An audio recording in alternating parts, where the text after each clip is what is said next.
The BDN Main Game of the Week is presented by Quirk Auto Group. It's your car. Find it at Quirk. The BDN Main Game of the Week is also brought to you by Tradewinds Markets, Greenway Equipment Sales, Dean's Detailing, and by Bangor Savings Bank, Northeast Driving School, and Digital Workshop. The BDN Main Game of the Week is a production of Sportsnet Maine. Good evening, everyone. Welcome to Doyle Field and Brewer. Welcome to the BDN Main Game of the Week. Tonight we feature a Class B North matchup between the Cony Rams and the Brewer Witches. Jim Churchill along with Ernie Clark from the Bangor Daily News. Ernie, let's start with the visitors, the Cony Rams. We were here last year for a postseason game, very entertaining game. They like to throw the ball. They certainly do. 44-34 was the score of last year's Class B North semifinal with the Brewer Witches defeating the Cony Rams, and that was despite some serious passing by Cony, and they have a lot of it back this year, and particularly in a couple of wide receivers, Jordan Roddy and Elijah Dutail. Dutail, about 6'2", I think, caught 4 touchdown passes against the Witches last year. New quarterback for the Rams, and Anthony Souza, but he's picked up right where the graduated Taylor Heath has left off.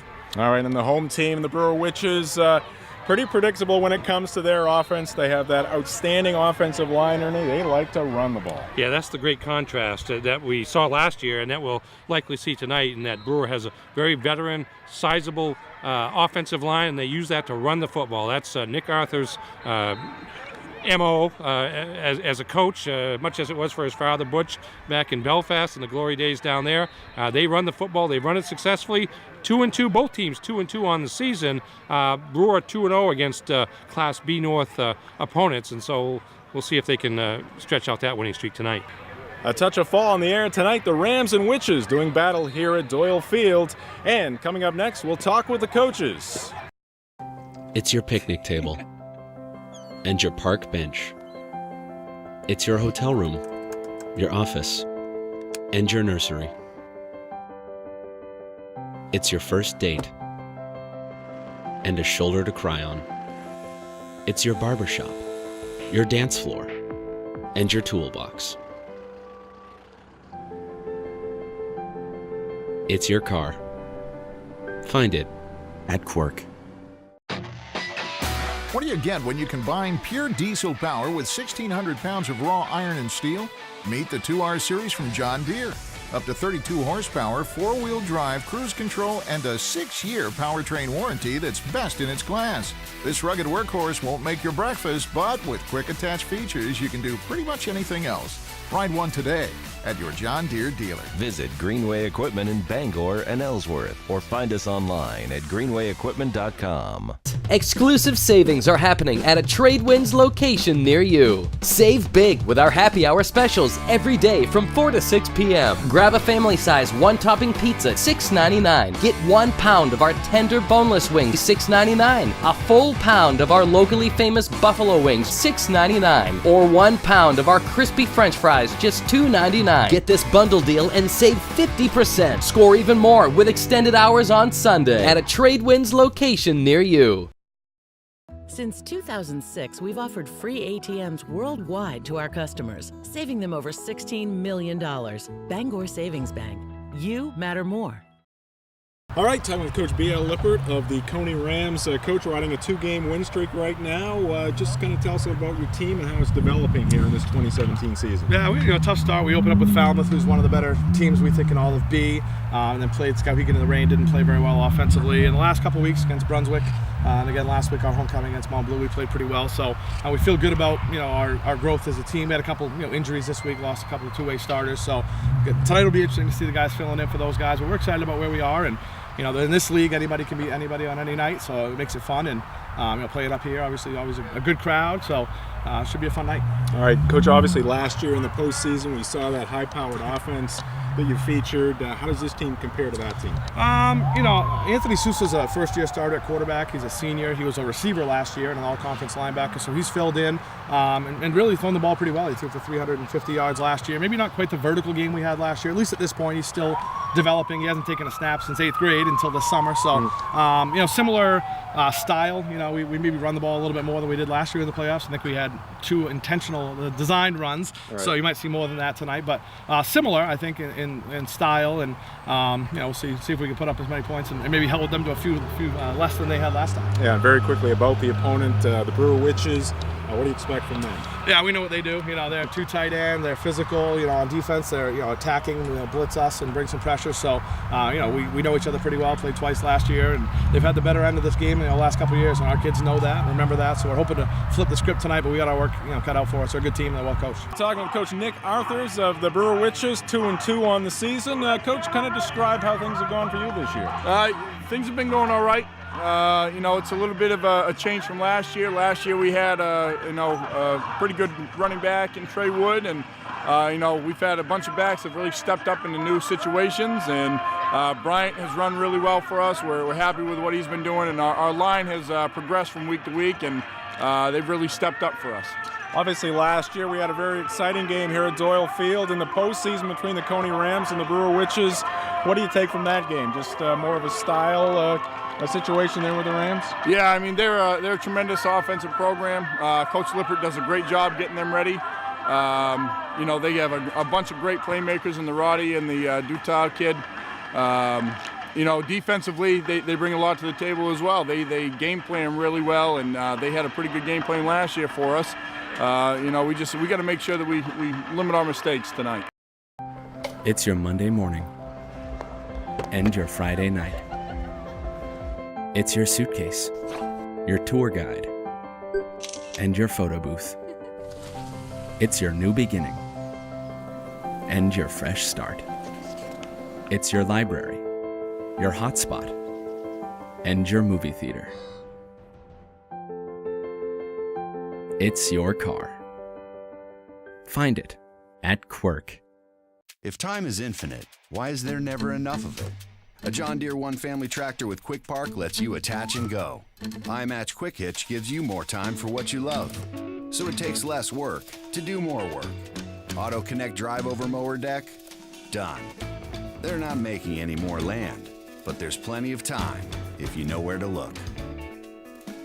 Visit Greenway Equipment in Bangor and Ellsworth, or find us online at greenwayequipment.com. Welcome back to the BDN Main Game of the Week. Jim Churchill, along with the Bangor Daily News' Ernie Clark. Let's look at tonight's matchup between the Cony Rams and the Brewer Witches. Cony under B.L. Lippert, 2-2 on the season. They're currently 5th in the Class B North, coming off a couple of wins, though, as they head into this game against the Brewer Witches under Nick Arthurs, the 2016 PTC Coach of the Year. Witches a 34-20 loss to Greeley in their last ball game.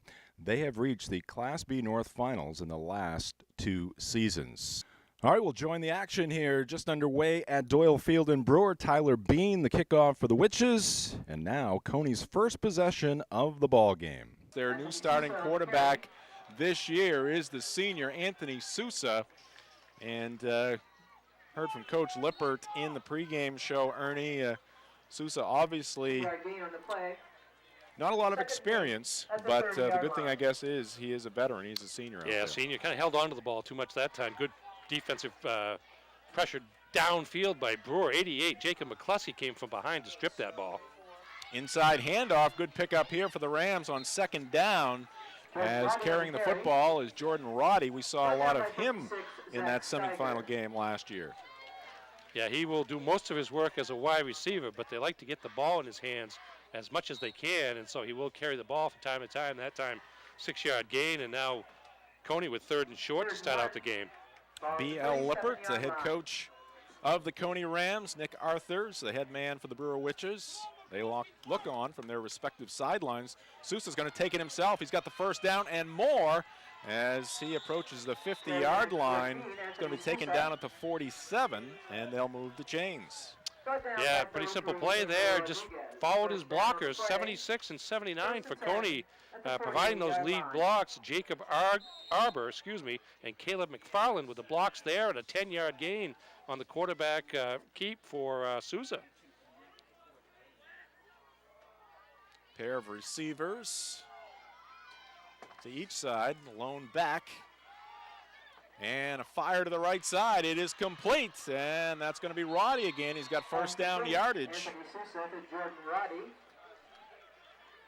So good start here for the Rams against Brewer. They're into Brewer territory now with that completion to Roddy. You likely won't see Sousa pass downfield as much as we saw Taylor Heath pass against Brewer's defense last year. Souza being a first-year quarterback, but the idea is to get the ball out in the flat into open space to Roddy and Dutil in particular so they can work one-on-one against Brewer defenders. Ledbetter, the lone back. He's going to receive the pass in the flat, break a tackle, break another tackle, head down towards the 20, and finally drugged down from behind by a couple of Brewer Witches. But the offensive attack of the Cony Rams strutting some stuff here early in this one. Yeah, went to the right flat to Roddy for 13, and then to the left flat, spreading that defense out to Ledbetter, and 27 yards on the gain there. 1st and 10 from the Brewer 13. Cony trying to get on the board first early in this one. Sousa back to the air. The pass is complete. This is going to be a short gain of about 3. Pass completed to Elijah Dutil. Had a couple of blockers out in front of him, and then again along the left sideline. But Hunter Umel, among others for Brewer, came up to limit that to just a 3-yard gain. Pretty good defensive effort by the Witches. Sousa and the Rams to the line. Trips to the left. Lone receiver to the right is Hopkins. From the shotgun, it's going to be Sousa taking it up the middle. He's hit almost immediately. Maybe some forward progress there. Will pick up a yard for the Rams. Yeah, Garrett Graham was on top of Sousa barely after he got the ball, and Sousa did well to pick up a yard on that play. Good reaction by the Brewer defensive tackle. Quarterback quickly over to the Cony sideline to get the play from B.L. Lippert. Now back to the huddle. 3rd down and 6. Ball on the 9-yard line of the Brewer Witches. Sousa again from the shotgun, looking towards the end zone, fires right. He's got a man in the corner. The ball is up there. It's going to be incomplete, as the pass was intended for Roddy. Over there in the vicinity defending that play for the Brewer Witches, Pedro Rodriguez. Yeah, Brewer had the numbers advantage defensively over in that right corner. It looked like they had about 3 players over there. Again, the field's shorter now, so a little bit easier to defend. Pass was accurate, though. And it was. It was to a place where only Roddy could catch it without it going out of bounds. And as it turned out, play went incomplete, but no chance of an interception. Now Ashton Cunningham in the backfield with Sousa. Again, he's going to fire to the end zone on the opposite corner. Pass intended for Cunningham, but it's incomplete. And the Rams are going to turn it over on downs. So the Brewer defense, a little bending there on that drive by the Rams, Ernie, but they do not break. Yeah, pretty good play run there on 4th and 6 by Cony. Cunningham was open along the sideline there, but the ball just thrown a little bit hard and a little bit overthrown. And a good defense, any defensive stand, I think, in a game like this, maybe a good defensive stand, because certainly Cony was able to move the ball down the field and move the ball from the 29 of Cony to the 9 of Brewer before losing it on downs. Another senior quarterback in this one, Cody Wood, quarterbacking the Witches offense, and they go to the ground right off the bat. Brian Kiley on the carry. Brian Kiley with the carry. Brought down by 33, Tommy Hutchinson. And this will be the contrast you start to see with Brewer trying to grind out yards on the ground, churn out first downs, and use the clock. Cony used the first 4 minutes of the quarter, and now Brewer 91 yards away as they start their first drive. We'll see what they can do in terms of taking time off the clock as well as chunks of yards off the field. Brian Kiley, a huge game in the season opener against Lawrence. Now it's Wood rolling to his right, firing downfield. The pass is complete. Across the 20, it's going to be Rodriguez making the catch. And that'll be a first down for Brewer. Brought down by 28, Wade Hopkins. And Cony, like every other team that Brewer faces, is geared up to the run. So if you can establish that short passing game out into the flats, you're going to make some yardage. And that time, Wood to Rodriguez for a nice gain, and gets the Witches out from beyond the shadow of their own goalposts. 1st and 10 from their own 22 for Brewer. Bryce Largay in the backfield for the Witches. Man in motion is Brandon Glidden, and it's going to be number 34. Largy. 34, Bryce Largy. The carry there, Down not by much, 76, maybe a yard. Mills. Nick Mills with a tackle, getting out there quickly as Second Brewer nine. tried to run that ball Ball at the outside 23-yard line. with Largy.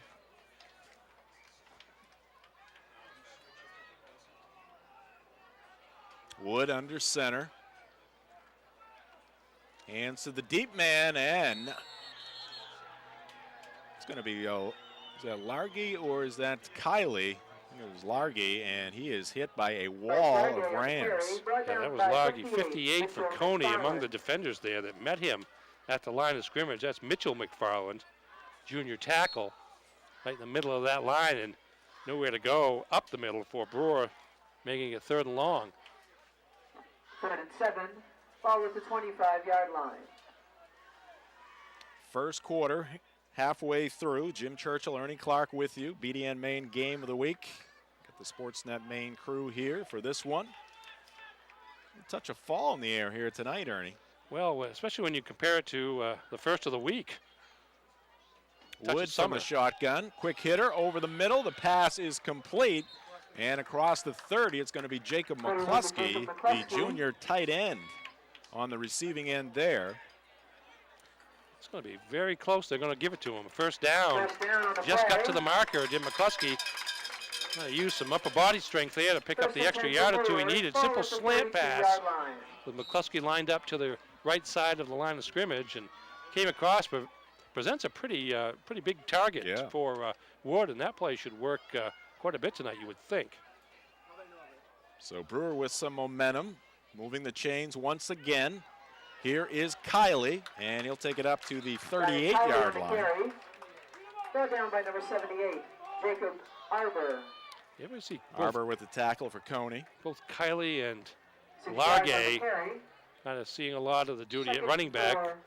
Kiley missed last week's game against Greeley with an ankle injury. Largy came in, rushed for 83 yards on 9 carries, and then he got hurt during the second quarter, but both of them are back in action tonight.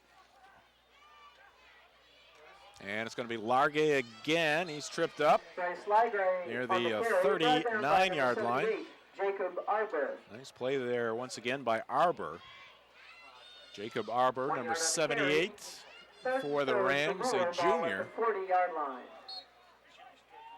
Offensive lineman and linebacker on the defensive side of the football. Third down and 3. See if the Witches keep it on the ground. They will. It's going to be the up man, and nothing there for number 11 in black here tonight. That's Andrew Kiley with the carry. Down by number 33, Tommy Hudgens. Picked up about a foot, and it's going to be 4th down and 2 for the Witches. It's a long 2. Darting off the field for the Rams, Mitchell McFarland. And the Witches will be punting the football. And it's going to be Andrew Kiley Jordan Roddy and Reed Hopkins doing the honors for the Witches. Roddy and Hopkins deep for Cony, and it's going to be a one hopper to Hopkins. He darts to the right side, now cuts it back towards the middle, breaks a tackle or two, and he's taken down at the 43 of Cony, so it'll be good field position for the Rams. 18 yards on the punt return. Hopkins showing some good quick feet there to be able to change directions a little bit to add to that return total. And Cony now started their first possession at the 29, start their second possession at the 43, so that's a pretty good turn of events for the Rams. Kind of a mild first quarter for us, Ernie. We've had some hot starts in our games here. Last week, John Babson Waterville, the Crusaders, running back the opening kickoff, 87 yards for a touchdown. Here's Sousa back to pass. He's got a man open on the right side. It's going to be a first down. Pass complete and taken down at the 30 for Cony is Matthew Wozniak. Wozniak, a junior. Well-designed play there for Cony. Wozniak catching the ball in stride and some yards after the catch. Yeah, it looked like Cony sent a couple of receivers almost to the same spot in the middle of the field, and then he kind of broke out about 5 yards from the line of scrimmage. And number 40 for Cony, Matthew Wozniak, cut out to the right and Souza found him, and then the run after the catch produced a nice gain. Now here's Roddy carrying it to the left side, down the sideline. He's to the 10, still on his feet, and he's finally dropped inside the 5. Another big pickup for Cony, and they're knocking on the door once again. Yeah, I mean, Roddy's just a top athlete, and what you try to do as Cony is you try to figure out ways to get the ball into his hands. That time in motion, the jet sweep, he gets around a Brewer defender to the corner, beats another defender to get to the corner, and now it's just speed and strength. Cuts back to add about 10 more yards to the run, and Cony's back in business again inside the 5-yard line. And here is Sousa taking it himself, and maybe a yard there for the Cony quarterback. Great job there by Roddy. He was not going to be satisfied. He could have stayed on the sideline, Ernie, there and be bumped out of bounds, but he cut it back inside and picked up another 5, 6, 7 yards. Yeah, absolutely. He knew that the Brewer tackles were bearing down on him, and he had only one way to go, and that was cutting back, and made the most of it. 2.5 minutes left to go here in the first quarter. No score, but Cony just 4 yards away from a touchdown here in this first quarter. And Sousa's pass is going to be low, intended for Roddy. So it's going to bring up 3rd down and 4 for the Rams. They're 2-2 on the season. Brewer also 2-2, Ernie, but which is currently number 1 in Class B North in the Heel Point standings. A win over Lawrence early in the season helped them out in that regard. Close one. 21-19 the score in that season opener. They're 2-0 against the North, 0-2 against the South. Didn't look like Sousa had a good grip on the ball on that last passing attempt. I don't know if he ever got a hold of it trying to make a quick pass. Sousa feeling some pressure and flips it to the left side. That's going to be a loss. So once again, the Brewer defense with those goalposts looming over them, rising up here. And another 4th down here for Cony. It's going to be 4th and goal. Bryce Loggy on the tackle to the outside. As you see, the reception made and no place to go there as Loggy was there. Good defensive pressure up the middle by Brewer. Forced Sousa to pass maybe a little bit earlier than he wanted to. And we got a timeout here. Cony taking the timeout. Big play here early in this one. 4th and goal from the 8-yard line. Exactly 2 minutes left to go in this first quarter. Talk about some of the talent on this Cony Ram team. Of course, Jordan Roddy, Elijah Dutel. Roddy coming in with 34 receptions. Had 10 receptions last week against Mount Blue. Cony actually missing a couple of key players defensively tonight. Michael Wozniak, linebacker, and Jacob Mills, a lineman. Mills, a leading sacker on the team, and Michael Wozniak, the leading tackler on the team, both went out with ACL injuries last week during that win over Mount Blue and have been lost for the season. We'll see how that affects the Rams over the long term, but so far in one defensive series, they did well to stop Brewer. Here we go, 4th and 8. And it's going to be Sousa firing to the right. Great defensive play there by the Witches, getting his hand in there for Brewer, Andrew Kiley.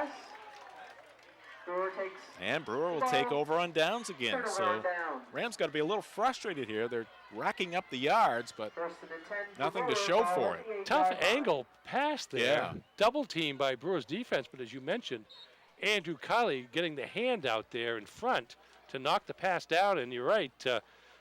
Cony's had all the field position here in the first quarter, but nothing to show for it yet. You could see the Witches keying in on Roddy there. 3 black uniforms, orange and black uniforms, right with number 24. So it's the Witches now, their second possession. Brian Kiley on the carry. Bryant Kiley, a 6-yard gain on first down. Ball on the 14 of the Witches. 14-yard line. Stay tuned at the half. We'll talk with Brewer Athletic Director Dave Utterback. Also have first half highlights, first half stats. 2nd and 4, Wood under center. Umel in motion for the Witches, and straight ahead is Bryant Kiley. and maybe a half a yard there. Highly on the carry, brought down by number 78, Jacob And Arthur. Umel in motion to try to provide an extra blocker, but didn't matter as the inside rushing attack for Brewer so far is not providing much in the way of yardage.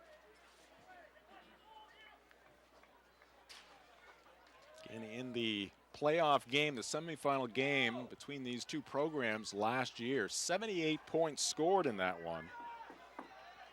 Very entertaining game. The Witches finally prevailing behind their running attack and Trey Wood. But we are scoreless and almost at the end of the first quarter as another short gain there for Brewer. It's going to bring up 4th and 3, and it's also going to bring the punt unit back on the field. Pretty sure that was Bryce Largay on the carry, short gain. Andrew Kiley back for his second punt of the game, and Cony's going to have good field position once again. It's just a few seconds left to go here in the first quarter, and we'll see if we're going to switch ends. We will as time expires. So when we come back, the Witches will be punting to Cony after 1 here at Doyle Field. No score. This is the BDN Maine Game of the Week. It's your picnic table and your park bench. It's your hotel room, your office, and your nursery. It's your first date and a shoulder to cry on. It's your barbershop, your dance floor, and your toolbox. It's your car. Find it at Quirk. If time is infinite, why is there never enough of it? A John Deere One Family Tractor with Quick Park lets you attach and go. iMatch Quick Hitch gives you more time for what you love, so it takes less work to do more work. Auto Connect Drive Over Mower Deck? Done. They're not making any more land, but there's plenty of time if you know where to look. Visit Greenway Equipment in Bangor and Ellsworth, or find us online at greenwayequipment.com. Welcome back under the lights here tonight at Doyle Field in the heart of Brewer, Maine. The Cony Rams in town to take on the Witches. We played 1 quarter here tonight so far. No score between the Rams and the Witches. As we get set for second quarter action, Brewer will be punting the ball away as we get things going here in quarter number 2. Jim Churchill along with Ernie Clark from the Bangor Daily News. Got the Sportsnet Maine crew here tonight. Kim Mitchell from Digital Workshop directing things from the press box here. High above the turf here at Doyle Fields. Mark Paulette in the booth as well on replays. We got Jay Baines right between Ernie and I here tonight. Aaron Jackson on camera number 2 down below. Some scores here to report. First quarter scores, Deering leading Lewiston 18-12. Currently Oceanside over Madomic Valley 7-0. MDI at MCI 14-0 Trojans. Bucksport leading Dexter, Ernie. I heard you talk about that one this afternoon on the drive on Sports Radio 92.9. The Ticket 7-0 Bucksport. In that one, Skowhegan all over Hamden right now, 20-0. Foxcroft at Orono, 14-0. Foxcroft with the lead there, and Mount Blue 7-6 over Lawrence. Some of the scores from tonight. Yeah, we're started the second half of the season, believe it or not. Halfway through the regular season schedule, 4 games done, 4 games to go, and the races in most of the divisions are starting to take a form, although in some of the classes, for instance, Class C North, there are no undefeated teams, but 8 teams with either 1 or 2 losses. So it's still a lot of seedings to be determined over the course of the next 4 weeks. That Dexter Bucksport game for 1 in Class D. That's a battle for what could be home field advantage once the playoffs start here in a month or so. And Dexter off to a great start at 3-1. Bucksport 1-3, but played a murderous schedule early on, and they just hope to survive that to the point where they can have a strong second half, and they are off to the lead at home against the Tigers. Yeah, what do we got going on here, Ernie? 4th down and 1, and the Witches are going to go for it, and it looks like they'll pick up the first down. Andrew Kiley on the carry. So the Witches had a little time to think about it between quarters. You saw the huddle down there along the sideline. Nick Arthur's the head coach, and his dad, Butch, reading the riot act there to the Witches, and they executed. Yeah, that was a gutsy call there. Short yardage situation, but deep in your own territory. And Nick Arthurs gets a hand slap from longtime coach and former athletic director Dennis Kyer after a successful run for the first down. Fire up. 1st and 10 here for the Witches. At their 20, and it's going to be Bryant Kiley with the carry, and he's going to be pulled down behind the line of scrimmage. On the carry. Looks like his forward progress took him back to the line of scrimmage. It's going to bring up 2nd down and 10. No gain on the play. 2nd and 10 for Brewer, ball at the 20-yard line. Cody Wood getting the call from the Brewers sideline. Center for the Witches, Zach Steiger, a junior, out to the football. And it's going to be Wood faking the handoff, fires to the near sideline, pass a little high. That pass intended for Andrew Kiley. He was open. He was open, but Wood was being pressured by a couple of Cony defenders on the play, and with the hands up, had to throw the ball high, and it wound up being overthrown. Just going back to that 4th down play, that was big for Brewer because Cony's been applying pressure with the passing game. Right. And it just needed to be able to provide the defense a little bit of a breath of fresh air and, be able to keep the ball, even if they have to punt after this particular set of downs, gives the defense a little bit of a chance to rest. Although in high school football, the defense, it's a lot of the same guys, but you're going right. backwards as opposed to forwards. More of a mental and thing. there's a difference. Yeah. There's a difference between how you run backwards Psychological. and forwards. Wood firing downfield, and the only man there is going to be for the Cony Rams. Picking that one off is Matthew Wozniak, and he'll take it down the far sideline to about the 22. So the Witches will turn it over. First turnover of the night. Interception thrown there by Cody Wood, and once again, Cony in business. Yeah, that ball was overthrown by a lot, as you mentioned. Nobody there to catch it except Wozniak. Caught the ball along the sideline, and then at about the 40, took it back about 16 yards on the return. So now Cony with great possession in that 4th down run for the first down by Brewer negated.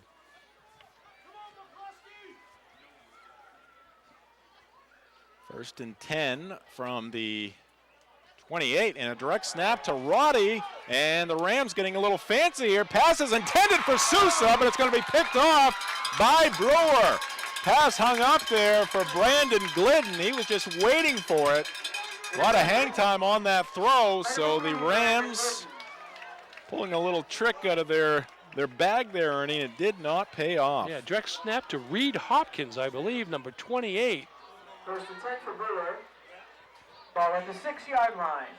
All right, handoff, actually. He handed off to Hopkins and threw the ball, lofted the ball in the air. There was one Cony receiver down there, 2 Cony receivers down there, but number 3 for Brewer in the middle of them, and he made the interception, and back comes Brewer at it. Now the Witches on the attack. Pass complete. And the pass is complete to Andrew Kiley. Looks to be a 4-yard pickup there for Brewer. 2nd and 4 for Brewer. Ball at the 11-yard line.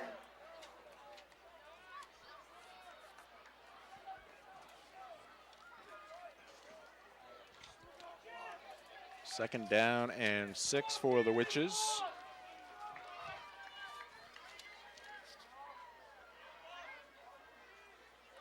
In motion is Umel, and the pitch coming to Kiley, and in that Brewer backfield once again, the Cony Rams. And a great play there by Wozniak. Had the interception, that time a loss. Fired up, pass defense earlier, run defense there as the pitch to Kiley, full no one, particularly Wozniak. 7-yard line. So it's going to bring up 3rd down and 9, which is losing about 5 yards on that play. And Cony would like to force Brewer to punt from deep in its end zone, and is one defensive play away. Certainly Cony has won the field position battle here tonight, but still no score. A little screen pass in the interior there to Andrew Kiley, and he's going to get back to the 10. Brought down by number 58, Mitchell McFarland. Brewer tried to run a middle screen there to Kiley, but Mitchell McFarland and Ball at the 10-yard number line. 25, Logan Ledbetter, weren't fooled a bit and limited that play to just a 3-yard gain. This time, I believe the Witches will follow through with their punting intentions, and that ball is almost blocked. Kiley just barely getting it off, and it's going to stay in the field of play. I think that was Elijah Dutil on the punt rush there, and nearly got a piece of it as it was. Forced a short punt from the 10 to the, see where they mark it. It looks like it'd be about the 36. So across the sideline here. 26 yards on the punt. Not terrible, but certainly leaving Cony with great field position. Didn't look good for a second there for Kiley and the Witches, but he did manage to get it off. And now the Witches short a man defensively. Hustling out onto the field is Henry Berman. Here's Sousa firing it to the left. The pass is complete to Elijah Dutil, and he'll pick up 4. Pretty good arm strength there by Sousa as he was being chased to his left. Was in the air when he kind of flicked the ball with his forearm and got it to Dutil. 5-yard gain. 2nd and 5 for the Rams. Wozniak in motion. Passes in front of Sousa. Sousa back to pass. Flips it to the right, and good defense there by the Witches. Pass intended for Logan Ledbetter. That was Andrew Kiley with a knockdown. That's the second pass he's broken up. Kiley on the knockdown. So it's going to be 3rd down and 5 now for Cony. They have been on the Brewer side of the field all first half here to this point. 8:07 left. Sousa, quick hitter, intended to Dutil on the left side, but in his face, Jacob McCluskey for the Witches. He knocks it down. Got those big paws up there. 4th and 5. Yeah, good job there. I mean, for the most part, Cony is working horizontally with their passing game. You're inventing words. And Brewer's starting to figure that out and coming up for the ends to get your hands in the way to at least knock it down. Now Cony goes for it on 4th down. Rams thinking 4 downs here, and they don't like what they see from the Brewer defense, so B.L. Lippert will ask for time. And the Rams will huddle up across the way and talk things over. 7:55 left to go here in the first half. 0-0 our score. BDN Main Game of the Week brought to you by Quirk Auto Group. It's your car. Find it at Quirk. What do you suppose my computer would do if I typed in horizontally later tonight? Probably spit it back at you. I just imagine just a puff of smoke and that would be it for the computer. I'm going to date myself here, but what did Mo Howard, what word did he use a lot? Oh, gosh. Numbskull. I'm not that old. Oh, please. Talking Three Stooges here. I know. I prefer knucklehead. Numbskull. That's not a bad one, though. As long as it's not applied to yourself. Two teams back on the field. Sousa once again from the shotgun. Trips to the left. Sousa back to pass, looking that way, fires downfield, trying to lead his receiver. Good try there by the Cony quarterback, a diving attempt by Dutil, but he can't quite reel it in. Pass incomplete, and once again, the Witches are going to take over on downs. Yeah, Brewer saw that pass play a lot during the regional semifinals last year with Dutil scoring 4 touchdowns, several of them on plays like that. But Hunter Umel stayed right with Dutil, stride for stride there, and never allowed Dutil a chance to reach out to grab the ball. And again, Brewer's defense contains Cony in Brewer territory and gets the ball back. 7:49 up on the clock here at Doyle Field. Umel in motion. Wood hands it off to Largay, and Largay will pick up 2 or 3. Bryce Largay on the carry. Brought down by number 76, Nick Mills. So this game is pretty much a stalemate at the line of scrimmage to this point, and that's, I would say, based on what the expectations were coming into the game, advantage Cony. Yeah. Knowing what Brewer has been able to do running the football, not only last year, but this year as well, and really Brewer unable to get too much going in terms of a consistent ground game, which is what they would like to do. Largay out, Andrew Kiley in the Brewer backfield. Pair of receivers to the near side. Pedro Rodriguez closest to us. And rolling in this direction and flipping it to Umel. It's a completion, and Umel run out of bounds by Wozniak, but he's got first down yardage. That's generally what Brewer's going to try to do in terms of the passing game. Try to get their tailbacks, split ends out into the flat. We're not going to see balls thrown down the field like we can with Cony on occasion, but again, it's a chunk of yardage. Nice gain there on second down. 6 and 3 is 9 yards, and move the chains. Under 7 minutes. Bryant Kiley in motion, working to the right. Pass in that direction, and the busy area there, but McCluskey, able to make the catch. Yeah, a dangerous throw there. A lot of bodies, a lot of hands. Yeah, Bryant Kiley was in motion, was in that general vicinity there. Yeah, the two of them attracted defenders, but there's the quick pass, and the biggest man jumped up to get it. That's pretty simple. Jacob McCluskey, and he's had a couple of grabs now. Number 88 out there looking a little bit like Gronk. Second down and a long 5 here for the Witches. And Wood to the air again, and he goes to McCluskey again. Pass complete. And McCluskey going to take about 4 or 5 Rams to finally bring him down. But he's inside the 45. It's going to be another first down for Brewer. And the Witches on the march as we see this pass completed here. Again, over the middle. Little slant pass as they line up McCluskey way outside the numbers. Let him sneak back in, get good body position, and then Wood with the accurate throw, and McCluskey on the receiving end once again, that time a 10-yard gain, and we're inside Cony territory here. McCluskey, one of those guys, he gets inside position. He's not going to give it up. That was the case there. Umel in motion again.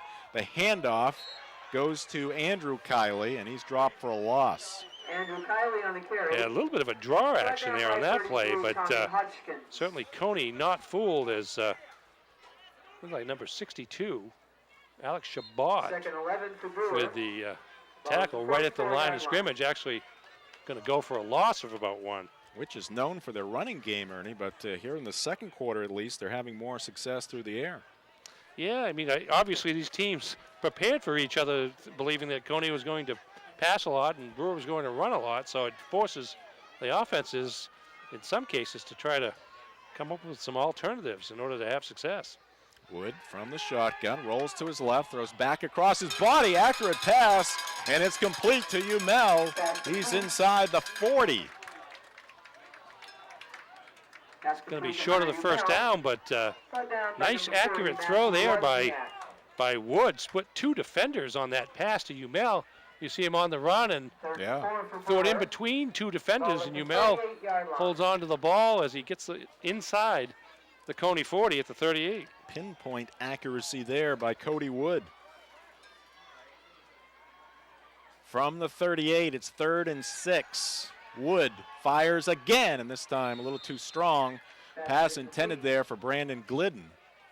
So it's going to bring up 4th down and 6. That ended a streak of 6 consecutive completions by Cody Wood. No more as a field general than a prolific passer, but has been pretty accurate so far here tonight with a short passing game. For the best in John Deere sales and service, it's Greenway Equipment with locations in Ellsworth and Bangor. Like them on Facebook, Greenway Equipment. Nothing runs like a Deere. All right, big 4th down here for Brewer. No score, 4:26 left to go. And the Witches are going to punt it. Kylie booting it downfield, and it's going to bounce into the end zone. And it's going to be Cony football. Brewer would have preferred the ball bounce a little differently than that, trying to pin Cony deep in its own territory, but as it is, the ball's at the 20, and Cony, I think their first job will be try to churn out a first down or two, and Brewer will be trying to stop them in order to get the ball back, hopefully with good field position on their part to have one last crack at the end zone here before halftime. Here's a pitch right to Roddy. Roddy dances around one Brewer defender, breaks a tackle, plows his way up to the 30-yard line.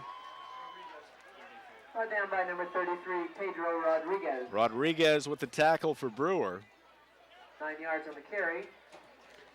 It's going to be 10 for a first down. Ball got to the line at the 30, so that's going to be a 10-yard gain for Roddy and a first down immediately for the Cony Rams.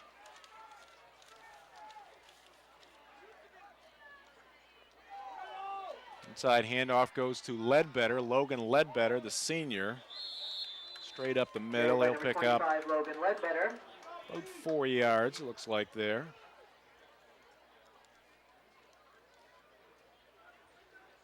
So, very surprising first half. Cony certainly has won the field position game, but they've got deep into Brewer territory a couple of times, but nothing to show for it. Yeah, I think you might actually a few times with the turnover there by the Witches, the interception by Wozniak, and there's going to be a sack by the Witches, unimpeded there. Tyler Kearns, just a sophomore, or was that Graham? That was 57 Graham. Yeah, Garrett Graham. My veteran. apologies. Came from the blind side there, and down goes Souza. Souza really was trying to let the receivers get into position so he can make a throw. Just didn't have enough time as Graham bore down on him quickly, and big loss for the Cony Rams. Yeah, Graham, he's big, but he's also very quick. Chasing down the Cony quarterback on that play. So 3rd down and 14. Sousa to the air. He's got a man wide open, but Wozniak could not hold on. Looked like he was trying to run upfield before he had the football there, Ernie. Yeah, absolutely. You got to catch it before you can run. And as it turns out, though, Brewers defense does a job and holds, and they'll get the ball back one more time with 2 minutes and 26 seconds left here in the half. So, again, that sack by Graham, huge, because Cony was just getting out far enough away from their own end zone where they felt more comfortable taking chances with the passing game, and he put that to bed quickly. And a punt here by Ashton Cunningham, and the ball is loose, and Cony's going to pick it up. So the second turnover in the ball game for Brewer. Let's take a look here, Ernie. The punt by Cunningham. Low line drive went to number 40 for Brewer, I believe. Dallas Getchell, a senior, came up on it but couldn't gain control as it hit the ground, and there's Wozniak there with the slide and the recovery, and here comes Cony. Wozniak's been in the middle of a lot of the action here tonight. Pass interception already this game. Now the fumble recovery, and here's Ledbetter charging upfield. He's taken down at the 40 of Brewer. So will this turnover by the Witches, their second of the night, come back to haunt them? Looked like they were going to get the football in good field position with a couple of minutes left to go, but it is Cony with the football. 2nd down and 3. Again, coming up at the half, we'll talk with Brewer Athletic Director Dave Utterback. We'll have some scores, some stats, some highlights. Sousa fires downfield, looking left. The flag is down. The pass is complete to Wozniak, and he'll be run out of bounds at the 15-yard line of Brewer. Boy, nice play, nice pass there. We'll see if it comes back. Usually those kind of flags in the secondary are against the defense, so let's see what the call is going to be. Great touch on that throw by Sousa. Yeah, here's Sousa dropping back, 7-step drop. Gets good protection there, steps up into the pocket, fires a nice-looking ball, and there's Wozniak there with position to make the catch and get inside the Brewer 20 with still a minute and a half, minute 36 left in the half, but we're waiting to see what this penalty is, and the Brewer defense is walking back like it probably is against the defense, and it's a question of whether or not Cony would want to take it. My guess is the gain is much larger than the penalty, so. Yeah. B.L. Lippert. Yeah, that's a holding call, defensive holding against Brewer. It's going to be declined, and Cony will take the ball inside the 20 at the 15-yard line. It's a 25-yard gain on that pass Cony, to Wozniak. Cony riding a 2-game win streak, a win over Brunswick and Mount Blue last week. Trying to make it 3 in a row here tonight against Brewer. Sousa takes it himself, working the left side, nothing there. Good job by that side of the Brewer defense. Looks like Tyler Bean in on the play. Yep, indeed. Tyler Bean. McCluskey. No. Bean beat Sousa to the spot there and wrapped his hands around the waist, and a loss of 1. McCluskey there as well for Brewer. 2nd and 11 for Cony. Will they be denied again? Sousa going to the air. Fires it right. Wide open man and into the end zone. Yes! Touchdown for Hopkins. He was wide open on that right side. Give Cony 6 points here near the end of this first half, and they lead at 6-0 over Brewer. The Rams cash in on that turnover. You watch the defense. There's Roddy, I believe, in the slot, and all the defenders went with him. That left Hopkins wide open, as Sousa did a good job of throwing that ball while being pressured by Brewer's front guys. And then there's Hopkins making one move, knee down, but the rule is a touchdown, and Cony takes the lead. And the extra point is missed. I don't know, when you're looking at that play again, I think if they have video replay, he might have been down I agree. shy of the goal line. Yeah, because the knee went down Maybe at a the half yard. At the 1. Yeah. So even if he's leaning forward, he's probably not all the way in the end zone. But the only replay plays are ours. That's right. We have the vehicle on the State Tree side. So 57 seconds left to go here in the first half. Somebody finally breaks through. The Cony Rams getting 6 after the turnover by the Witches. 6-0 our score, but Brewer will have one more opportunity here. And again, you see the play. He's feeling some pressure there. Just gets the ball off to Sousa. Yeah, pretty good arm strength again, given that he was going backwards as he threw that ball. And here's the ball. Knee. Here's the knee right there at the 1. Yeah. And he's kind of going sideways as opposed to going forward. Certainly, I don't know that he. And his left arm comes down shy of the goal line. Yeah, and he's got the ball there. So you just want to stir up controversy, don't you, Churchill? Huh? Just gosh. Stating the facts. We got the video evidence. And this one, a dribbler picked up at the 35-yard line, and that is McCluskey. He is a tough man to take down. The Rams finally get him down at the 47. So 52 seconds. Witches have all their timeouts? No, they use at least one. They have 1 left. Can't tell. 2 left. No, 1 left. 3 left. They have them all left. See that 3 on the scoreboard? Yeah. I had 3 choices, and I went 0 for 3. How did I do that? Actually, you had 4 choices. Yeah, but still, 52 seconds left, 3 timeouts, and a field goal kicker. That's right. That we remember from last year in Tyler Bean. Cody Wood fires right to McCluskey. He's been active. And once he gets ahead of steam, he again is very tough to stop. He'll be tackled at the 45 of Cony. So it's going to bring up 2nd and a couple for the Witches, who called timeout. So now Ernie Brewer has 2 timeouts left. They have 2 left. 2 timeouts, and again, that's a nice game. At some point, they'll have to use the sidelines a little bit, perhaps, but you got started, and I don't know Brewer's history in terms of kicking field goals this year, but we did see Tyler Bean kick a 41-yard field goal a year ago, so we know what the possibilities are here.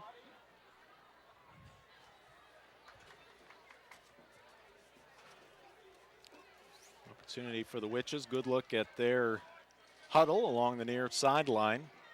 That was the 4th reception of the half, by the way, for Jacob McCluskey, as they've found a source of steady offense there with the tight end gains of 7 5, 10, and now 7 again. So pretty solid gains all the way around for the Brewer tight end. Yeah, I'm watching number 88 here. Split wide to the right. Cody Wood looking across the middle. He's got a man. It's Umel catching it in traffic. He is tackled by Cunningham for Cony, but a first down for Brewer. 13-yard gain there. Tough catch by Umel in traffic. But I knew he was going to get hit. Good protection by the Brewer offensive line and a pass into traffic. A lot of white shirts there, but Wood found Umel for the big gain. Which is on the move. They go back to the ground. It's going to be Bryant Kiley. Takes it inside the 30. Kiley on the carry. Few Rams bringing him down.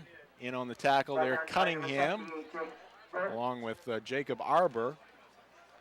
And now another timeout called here by the Brewer Witches. And that's going to leave the Witches with one timeout with 25 seconds left, but they've moved the ball downfield. They're inside the 30 at the 28, 22, 25 yards here in the last 27 seconds. So a good effort by Brewer here to kind of work their way down the field using the timeouts that they have and giving themselves a chance here with, you would assume, if they go through the air, 3 or 4 passes, provided that they get a first down along the way. They're going to have several opportunities to try to get this ball even closer to the end zone, whether it's for a touchdown or for a field goal attempt. BDN Maine Game of the Week brought to you in part by Tradewinds Markets. The Crazy About Football contest is back at Tradewinds. Pretty simple process. Find your local Tradewinds. There are 12 locations across eastern and central Maine. Locate the Crazy About Football contest display. Put in a guess on the point total in the Patriots game. Of course, the Pats hosting the Carolina Panthers this week. And a $50 gas card up for grabs each week. There will be 2 $250 gas cards given away at the end of the season. Again, Tradewinds Markets, your corner store and more. 2nd and 6 for Brewer. 25 seconds left to go here in the first half. The snap to Wood. Looking left, little pump fake, steps up, fires downfield, and the pass is going to be through the hands of Bryant Kiley as Roddy and Dutil defending along the near sideline. It's going to be 3rd and 6. It looked like Kiley made it either slipped or stopped down there at about the 10-yard line. The ball was thrown a little bit farther than that, made for a tough play, and Cony had 2 defenders over there, I believe, but just an incompletion, and Brewer with 3rd down now. Witches to the line, Umel and McCluskey to the right. Got Kiley and Rodriguez to the near side. Now it's going to be Kiley in motion. Snap to Wood, rolls to his right, fires, and the pass intended there for Kiley. It's incomplete, and it's going to be 4th and 6. 4th and 6 for Brewer. Ball at the 28-yard line. Tough angle passes, both teams using them. The sharp angle passes into the flat. Got to be pinpoint with the accuracy in order to make the completion, and that time Wood unable to get the ball to Kiley's hands, and now the Witches call their final time out of the half. Going to use them all with 14 seconds left, 4th and 6. Cody Wood was coming off the field. We'll see what the Witches do here.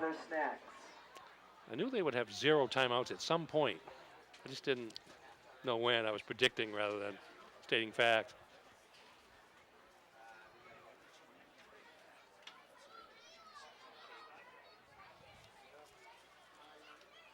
$14 seconds left. Again, the final in that semifinal game last year at Doyle Field, 44-34. Much different game here tonight. B.L. Lippert, the head coach of Cony, with some final words for his group, and now Brewer comes back on the field, and it's going to be Tyler Bean going for the field goal, and it's going to be a 45-yard attempt here, Ernie. Why not? 14 seconds left. Left-footed kicker, the big guy approaches it. The ball is down, and the kick is going to be short. And it's going to be knocked down by Roddy in the end zone, so a touchback. And Cony will have the football here with 9 seconds left, so they'll likely just run out the clock here on this first half and take a 6-0 lead to the half. BDN Maine Game of the Week brought to you by Dean's Detailing. Since 1971, Dean's has been Maine's auto detailing leader. Renew your vehicle's appearance, protect your auto investment, enjoy the ride. Give them a call, 945-3016, or visit deansdetailing.com. And it's going to be Sousa taking a knee, and that's going to do it for the first half. Final couple of seconds running off the clock here at Doyle Field. The two teams head to their respective corners here after the first 24 minutes. It is Cony 6 and Brewer nothing. We'll be back with a halftime report after this. This is the BDN Maine Game of the Week. Exclusive savings are happening at a Tradewinds location near you. Save big with our happy hour specials every day from 4 to 6 p.m. Grab a family size one-topping pizza, $6.99. Get 1 pound of our tender boneless wings, $6.99. A full pound of our locally famous buffalo wings, $6.99. Or 1 pound of our crispy french fries, just $2.99. Get this bundle deal and save 50%. Score even more with extended hours on Sunday at a Tradewinds location near you. It's your picnic table and your park bench. It's your hotel room, your office, and your nursery. It's your first date and a shoulder to cry on. It's your barbershop, your dance floor, and your toolbox. It's your car. Find it at Quirk. You deserve a clean car. Let Dean's take care of the details. Dean's Detailing has been Maine's auto detailing leader since 1971. Let the pros at Dean's renew your vehicle's appearance and protect your auto investment. For interior detailing, exterior detailing, and complete detailing packages, call Dean's at 945-3016 or book your appointment online at deansdetailing.com. And Dean's gift cards are the perfect fit for any special occasion. Dean's Detailing. We make used look like new. Since 2006, we've offered free ATMs worldwide to our customers, saving them over $16 million. Bangor Savings Bank. You matter more. Welcome back to Doyle Field, the BDN Maine Game of the Week tonight, featuring the Cony Rams and the Brewer Witches, a Class B North matchup. And after the first 24 minutes, Cony a 6-0 lead on the road here against Brewer. And we are joined here in the press box at Doyle Field by Brewer Athletic Director Dave Utterbeck. Dave, good evening. Good evening. How are you? A little chill in the air here tonight. Feels like football finally. Certainly does. Your thoughts on the first half? Who would have thought this would have been a defensive showdown? The way the playoff game went last year, and every other game that we've had with Cony seems to be a shootout. And today they're moving the ball pretty well, where we need to get a little bit better at that tonight, and hopefully second half we can improve on that. Going to have to work at it. All right, Dave, let's start by talking about the athletic department. Obviously a football game here tonight, but a lot of other different fall sports underway for you. Yeah, and we've added some activities with volleyball. In our department, we had some interest from some girls who either hadn't done anything before or were disinterested in their previous activity and wanted to try something new. So we're awful proud of what we've been able to expand into over the last 3 years. We've added a great unified program. We were one of the first schools that offered unified fall cheer. Yeah, that's a cool the way thing. that we do it, and then it's just real proud of what we've been able to do as far as giving opportunities for kids and still remaining competitive too. If you look at where we rank in the activities that we offer, I think that we do a good job offering enough for kids and then also staying competitive in what we do offer. Yeah, and just looking down on the field, great shot of the cheerleaders. They got some young cheerleaders out there. Brewer has to have one of the largest cheerleading squads. Yeah, looking at the roster 38. here, it's matches almost the football roster. 38 girls. Cheering's a real popular activity at the high school, whether it's fall or winter. We've had great turnout from every year that I've been here, and I know before that it was the same. I think offering the unified component within fall cheering really encourages girls of any or boys of any skill level to come out and support their team on Friday nights. Also going to give you kudos for your athletic department website as well. I mean, that's I've seen a lot of college websites over the years, and that ranks right up there. Yeah, and that's really appreciate that. That's something we're also proud of. That is a college level company that offers that. Presto Sports, we've partnered with them. We have a corporate partnership with White Sporting Goods that provides a sponsorship to run that domain, maintain that website. It's not cheap. It's a lot of work, but I think our followers across the world get a chance to see what we're up to, and eventually we go into live streaming through that device, through Presto Sports. They do offer some live streaming, so that's the next place that we want to take that. All right, and let's talk about the Hall of Fame. Some new inductees. Yeah, it was a great turnout. That was the largest banquet that we've ever had. That was last Thursday. We had 280 guests come back to Brewer High School for the Hall of Fame banquet, and we almost had to go to Plan B, which we really didn't want to do, was to move it out of the cafeteria. We didn't want to do that, and the committee was able to make that work. And it's like any team, the inductees that got up there were crediting their team and stuff that their teammates had done for them, their coaches. The Hall of Fame is a great team. That is, the people that are behind the scenes doing the work. I get a lot of the credit, and I don't want it. That's a great committee that we have for the Hall of Fame. And you've got a little transition period here at Brewer High School this year. You got a new principal. New principal, yeah, Mr. Slowakowski, who's no stranger to television and you folks in the radio, media. Television, yeah. He obviously does the MPA. A little shy tonight. Yeah, he's a little shy. He's still getting his feet wet, but he's going to be great because he's an excellent. He's a supporter of athletics. He knows what interscholastic athletics bring to the community. He really hasn't been at a school that offers football, the way that the city of Brewer and, Brewer alumni are passionate about the Brewer Witches football team. So he's getting his feet wet with that Doyle experience. This is his third game here. So, he's fitting in very well for us. And obviously the renovations that happened at Brewer High School in recent years. I know some other work being done over the summer. Budgets are tight everywhere, but are there any other stages in the planning at this point? Yeah, I know that's not really where they want to end, kind of picking at stuff every year that we can afford. This summer we had grant money in our special ed department, did a great job securing funds for some new Title I rooms, resource rooms for our special ed department. Those are really first class, state of the art, and really needed those spaces. So I know that those teachers are able to work with kids, and the students really enjoy that space. And and all the students have noticed the improvement in that hallway just with that renovation. But we're getting there slowly but surely. There's some stuff in the gym that we'd still like to do. It's an old gym, but it's our old gym, as you know. I played in that gym, yeah, so as it's you know, old. and people love it, and the closeness of that gym. But there are some things that we still want to do within that gym, just to kind of clean it up a little bit, modernize it a tad, but also keep that nostalgic feel. All right.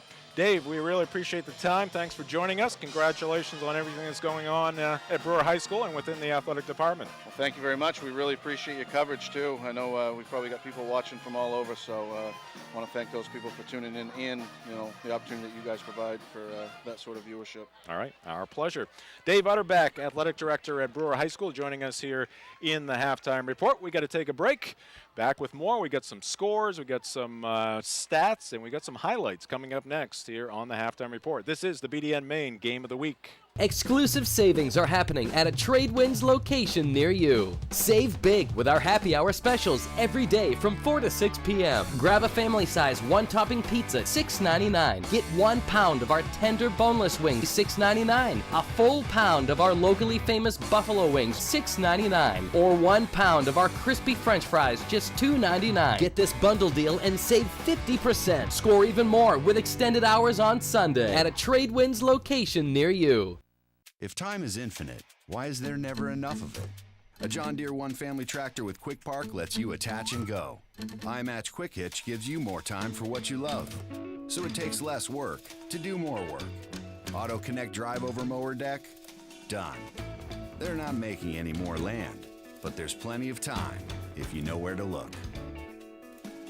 Visit Greenway Equipment in Bangor and Ellsworth, or find us online at greenwayequipment.com. It's your picnic table and your park bench. It's your hotel room, your office, and your nursery. It's your first date and a shoulder to cry on. It's your barbershop, your dance floor, and your toolbox.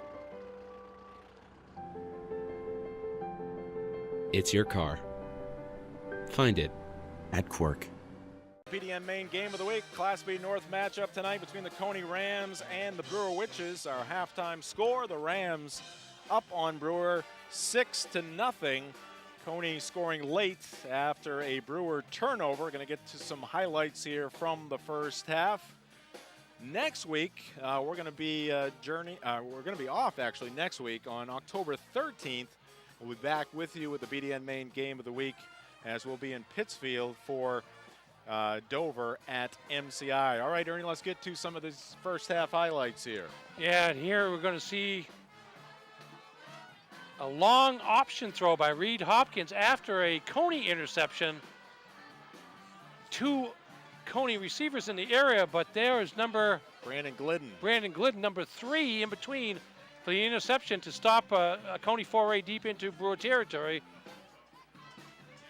And now we have Cony backed up, being forced to punt later in the second quarter, still scoreless. Dallas scheduled for Brewer can't get the handle on the football, and Matthew Wozniak, who had Cony's pass interception earlier in the quarter, right, Johnny on the spot to come up with the fumble recovery, and that led moments later to this play, a 16-yard pass, Anthony Souza.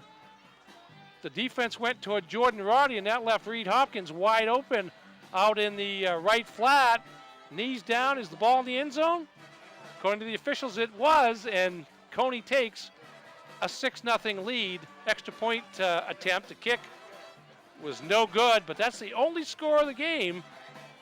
Contrasted to when these teams last met 10 months ago, and they combined for 78 points. Don't know that too many people expected it to be this low scoring, but credit to the defenses in some respects, particularly to Brewer, as Cony had drives stopped at the Brewer 9, the Brewer 8, the Brewer 24, and the Brewer 31 in the first half. And with that passing attack that Cony has, in high school football, pass defense is a tough thing to do, so you would think that Cony might have cashed in on one of those trips deep into Brewer territory. As it was, they cashed in on the 5th trip inside Brewer territory, thanks to one of Brewer's 2 turnovers of the game.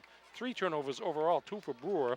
The muff punt and the interception you just saw, and 1 turnover for Cony, that a pass interception.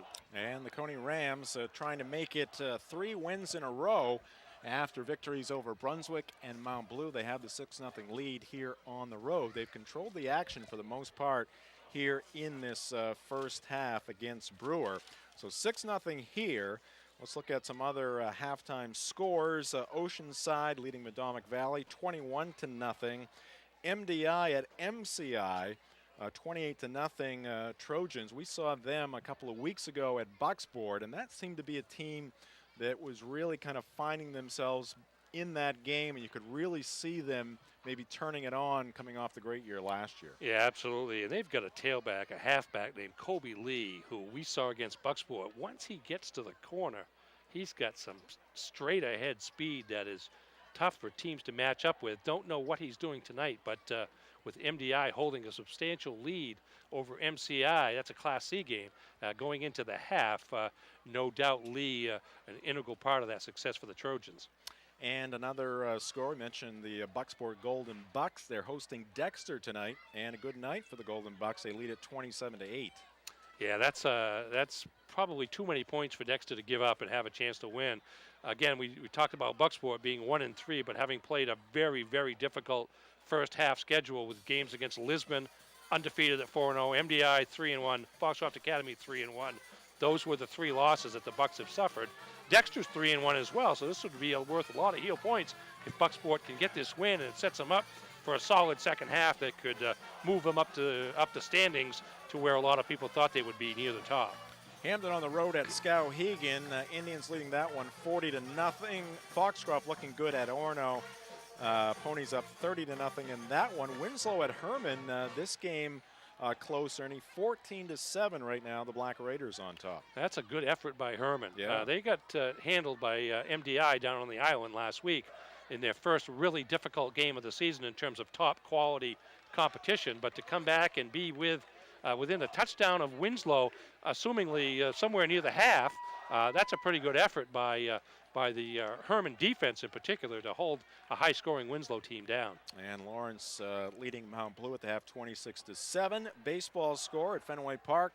Houston Astros a 1-0 lead against the Red Sox. Charlie Morton perfect through 4 innings against that Red Sox lineup, that inconsistent Red Sox lineup. So the Red Sox not only have no runs, but no hits, no walks, no hit by pitch, no anything. Is that where we're at? Through 4. What's the sound of What's the sound of the municipal truck when they back up? Beep. That's going to be the Red Sox clinching celebration at some point if the Yankees lose between now and Sunday. Oh. Wow. Danny, you need to turn your attention to the concession stand. Look at the activity over there. Do I look like I need something to eat?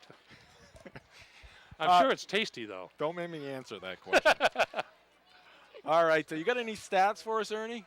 Well, yeah. Do we have time to do it? To getting ready to kick off. Well, mix in a couple. Total yards, Cony 170, Brewer 104. Souza, 8 of 16 for 112 and a touchdown. Cody Wood, 10 of 15 with 1 interception, 75 yards, a short passing game working. Neither team getting a lot done on the ground. Ashton Cunningham with the opening kickoff here for the second half. Brewer's going to have the football. That ball bounces past Umel. He's going to pick it up just across the end line there, and that'll be a touchback. So almost a dangerous play there for Brewer. They already have 2 turnovers in the ball game, 1 turnover for Cony. Rams lead it 6-0 as we get things underway here in the second half. Don't know if you have to have full possession before it counts or if you can touch it, but Umel didn't touch it until the ball got into the end zone. And, fortunate for him, he didn't touch it, say, the 2 or 3 yard line, because Brewer would have been probably pinned deep in their own territory. But as it is, you get the ball at the 20. First possession of the second half. The Witches go to Kiley. And a nice start for Brewer as Bryant Kiley picks up 7 on that first down. That may have been a call to arms for the offensive line at halftime, because that looked a lot more impressive than early rushes into the middle of the Cony defense in the first half. Second down and 3. They go back to Kiley. This time he is stuffed at the line. And maybe got a foot or so there. Ball's going to be marked at the 28-yard line. Give him a yard. Important for Brewer to crank out a couple of first downs here to start the they got to second half. Flip the old field position battle here in this second half. Cony really controlled that in the first half, but muster only 6 points. Wood fakes the handoff, now gives to Umel on the end around, and he's going to have the first down. Umel on the carry. He's out of bounds at about the 37, so a 9-yard pickup there. First down on the play. And a good block on the outside by McCluskey, I believe, as you see kind of the inside counter here to Umel. 37-yard line. And there's a block on the outside against number 76 of Cony by McCluskey, and that freed Umel to get the first down. Yeah, good block there by the Brewer tight end, which is Kiley on the carry. Back up the gut again. It's going to be Bryant Kiley getting the carry. Picks up a couple on that first down play. 1 yard on the play. That 9-yard gain by Umel, the longest rush of the night for Brewer, which tells you a little bit about the difficulty they're having moving the ball on the ground.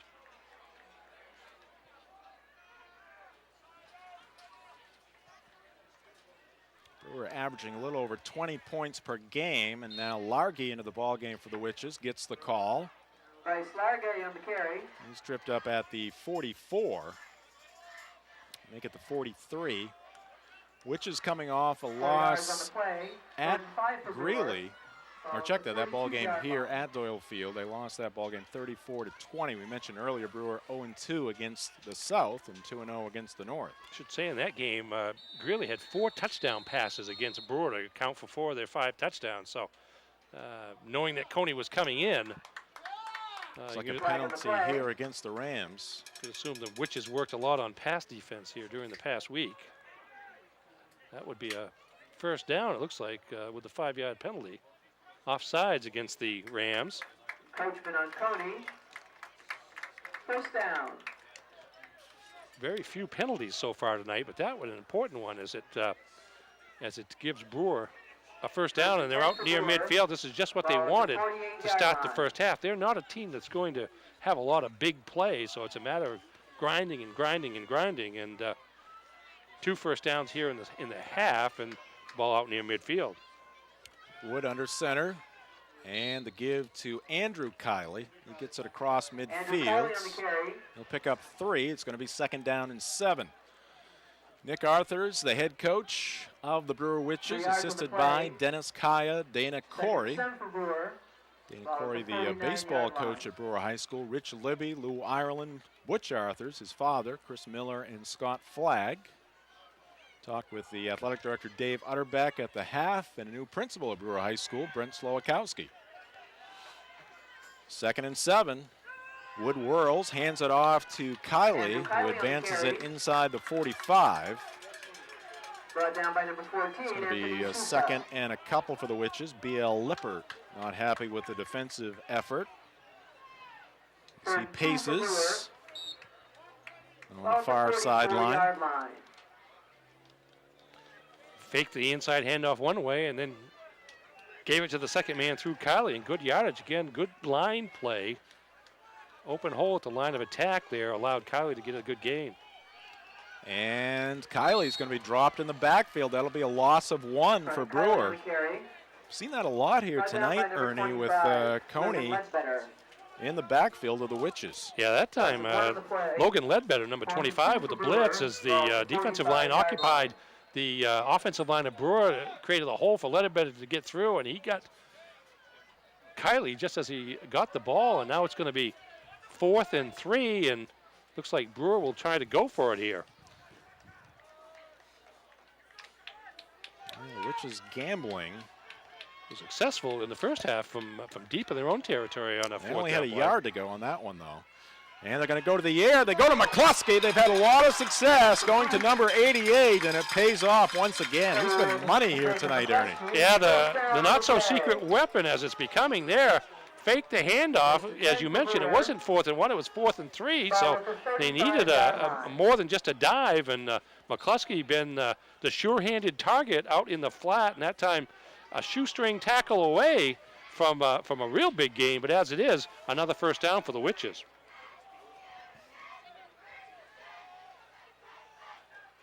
From Cony's 35, Largay.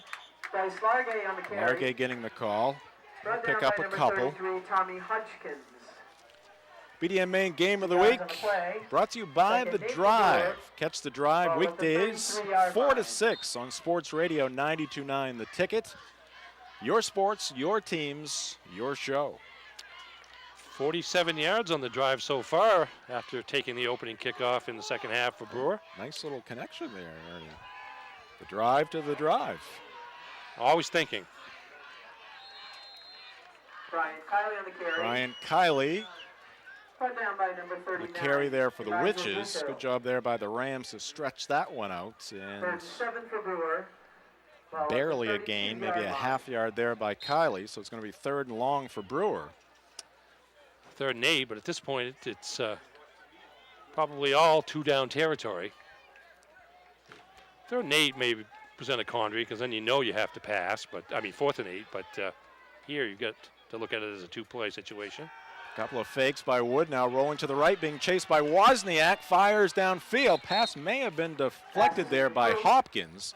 Also applying pressure for Cony, number 76, Nick Mills. Yeah, good pressure on the rollout against Wood, and then as you mentioned, Reed Hopkins with the tip as the ball was thrown toward the sideline. Was a Brewer receiver there, but that was all in all a good defensive play.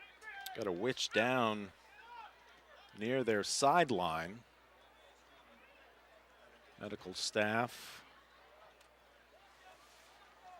coming out to check on the downed witch. I'm trying to pick up the number between the bodies down there. Yeah, I didn't see it when it first happened. I was looking downfield a little bit. That's actually Cody Wood, the quarterback. Oh boy. Who's going to have to sit out. He got up on, he got to help getting up, but he seems to be moving around on his own power. I don't know the nature of the injury, but he's up, and it's 4th down now, and I think you probably see Brewer punt, given that the quarterback is on the sideline, and indeed Kylie's out there to kick. Kylie and Brewer will try to pin Cony back in their own territory. Got Roddy, and it's going to be a fake by the Witches. Kylie advancing it upfield. He's got the first down. He plows over a Cony defender. So with Cody Wood on the sideline, Andrew Kylie in punt formation tucks it under his right arm, and he's had a lot of territory in front of him there, a lot of green, Ernie. And the Witches inside the 20. That's going to go for an 11-yard gain there, and looked like Kylie at first was trying to find somebody to pass to, but then he took off, good speed, as there were a couple of Cony defenders behind him. Nearly a shoestring tackle, but as it is, 11-yard gain on the first down. Now Wood will keep it, and he'll pick up a yard. Brought down by number 28, Reed Hopkins. Hopkins, the tackle for the Rams. No gain on the play. 2nd 10 for Brewer. BDN Main Game of the Week brought to you by Digital Workshop, specializing in video production, including weddings, events, sports videos for business, or videos for business and the web. Digital Workshop, simply the best. Visit them at mainprovideo.com. Wood with Largay and Kylie behind him. The give to Kylie, the deep back, and he'll take it down to the 10-yard line. Brought down by number 40, Matthew Wozniak. Good lead block there by Loggy, and 3rd and 4 for Brewer. Kylie followed the hole through. Ball at the 10-yard line. And now a manageable distance again, certainly 2-down territory here as the ball resting at the 11-yard line.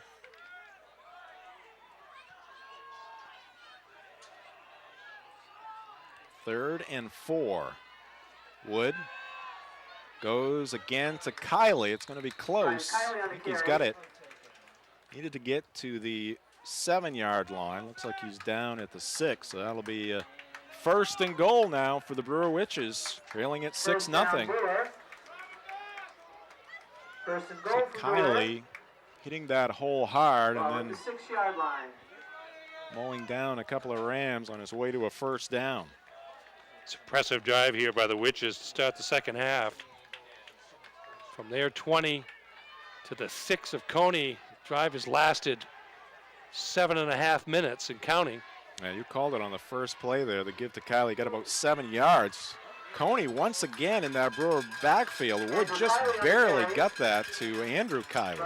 Yeah, that was almost a slap down of the handoff there as quickness prevails for Cony in the defensive middle, but a good job in the handoff from Wood to Kylie, Andrew Kylie, and a gain of 3 yards. It's a gamble you take going for the football, I suppose, when you see it, but Kylie got away with the ball, and inside the 3-yard line, looks like be about 2.5 yards from the end zone. 2nd and goal for Brewer, trying to tie this one up on their home field. And again, it's Cony in the backfield. Who was it? It's going to be Ledbetter, Logan Ledbetter, beating the Brewer defense there. That's going to go. This. Watch yeah. him jump a gap. Oh, and he's getting held too in the process, but one guy went high, one guy went low, and they were waiting for Kylie on that play. 2-yard loss, and now it's 3rd and 5.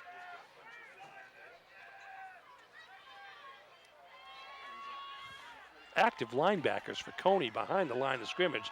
The lineman making the penetration, and then the linebackers coming across to finish the play. See what the Witches do here. They fake the handoff. Now it's Wood heading to the left sideline. Gets past Dutil. Slides. Is he in?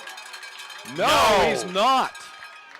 Tried to reach the ball across the goal line, but slid out of bounds first as it was a one-on-one bootleg with Cody Wood. See the fake handoff, rolls to his left, and there's Elijah Dutil racing outside. There he is. And then a little shake and bake move there by Wood. You see him reach out, but you can also see where he's out of bounds and reaching back across the goal line. And that's going to be 4th and goal from about 2.5 feet away. Wow. Love these situations in a tight ball game. Witches fans coming to life on the near side.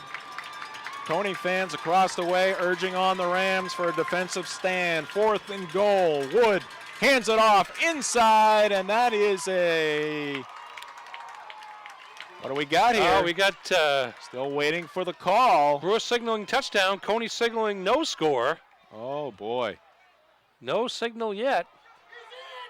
Boy, he didn't need much. Needed about 2 feet or so. Now the officials are going to get away from the mass of players there, talk it over. I don't know how they figure it out now, but they're going to rule a touchdown.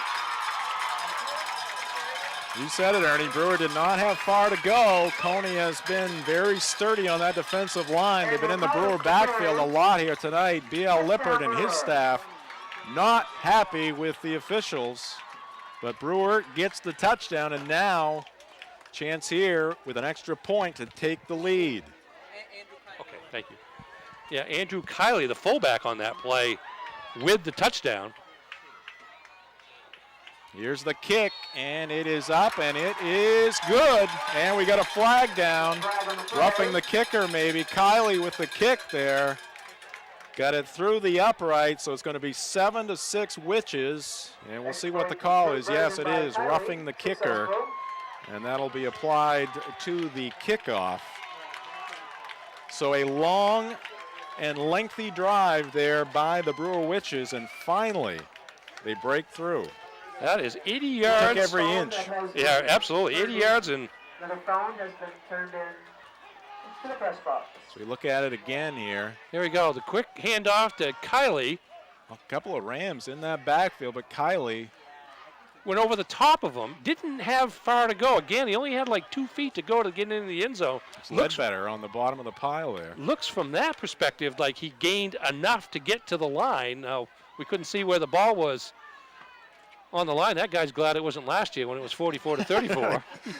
They were, I remember that well. Towards the end. They handled 7, but get up into the 40s. You might want some help.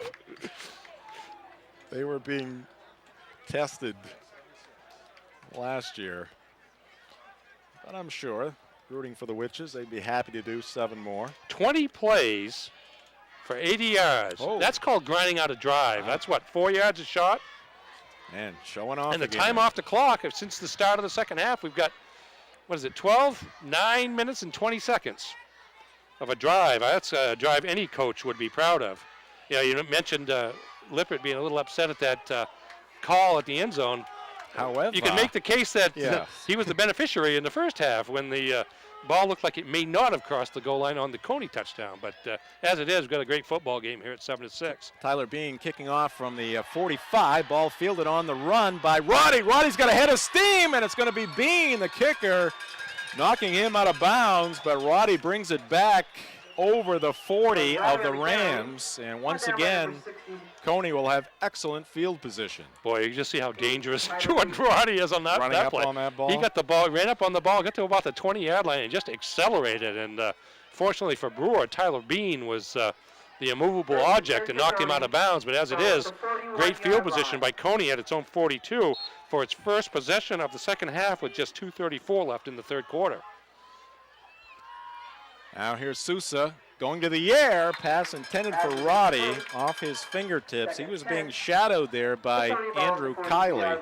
Pretty good coverage there by Kiley and the Witches. Yeah, Kiley with a big second half here so far for the Witches. He had 5 carries for 27 yards during that drive, including the final 2.5 feet to the end zone. 2nd and 10 for Cony. They trail it by 1. Sousa fires right. His intended receiver ended up on the turf. That was Roddy. The Cony ball at the 42-yard line. Second straight target for Roddy, but 2 incompletions. And it's going to be 3rd and 10. Wouldn't Brewer love a stop here and get the ball back? Try to churn out another drive that you get to 80 yards at a rate of 4 yards a pop. So a different game from the one we saw last year in the playoffs, Ernie, but once again, very competitive, and especially here in the second half, very entertaining. And the pass is caught by Wozniak. It's going to be close. Let's see where they mark it. As Sousa, the quarterback, was falling back when he let that ball go. The pressure coming from the Brewer defense. But he was on the money, and now they're going to bring the chains out, as this one is very close. I think it's a little short, but you've been wrong before. I have. Tonight even. Here comes the chain gang. Good short tackle by Bryce Largy, so no yards after the catch there. But will it be enough for the first down? It is going to be about a half a yard short. Did you really need the measurement, Jim? 4th and a foot, and so, or less. Cony, no doubt, will go for it. Well, they're ready to go. Gotta get the chain gang off the field first.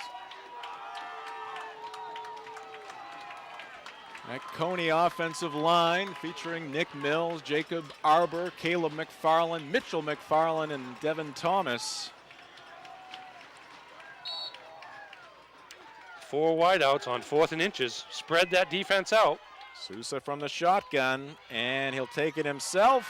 Quarterback will have, whoa, I don't know. Well, he's got to get to the line there. He's got to get to the 48-yard line, and I don't know. I'm looking to see the line here, and wow, I don't know if he got a very good spot there. No, but he got hit pretty quickly. That was, he ran into the wall. There was a second surge after he made first contact, which stopped him, but he's not. Yeah, he lost yardage actually on that play.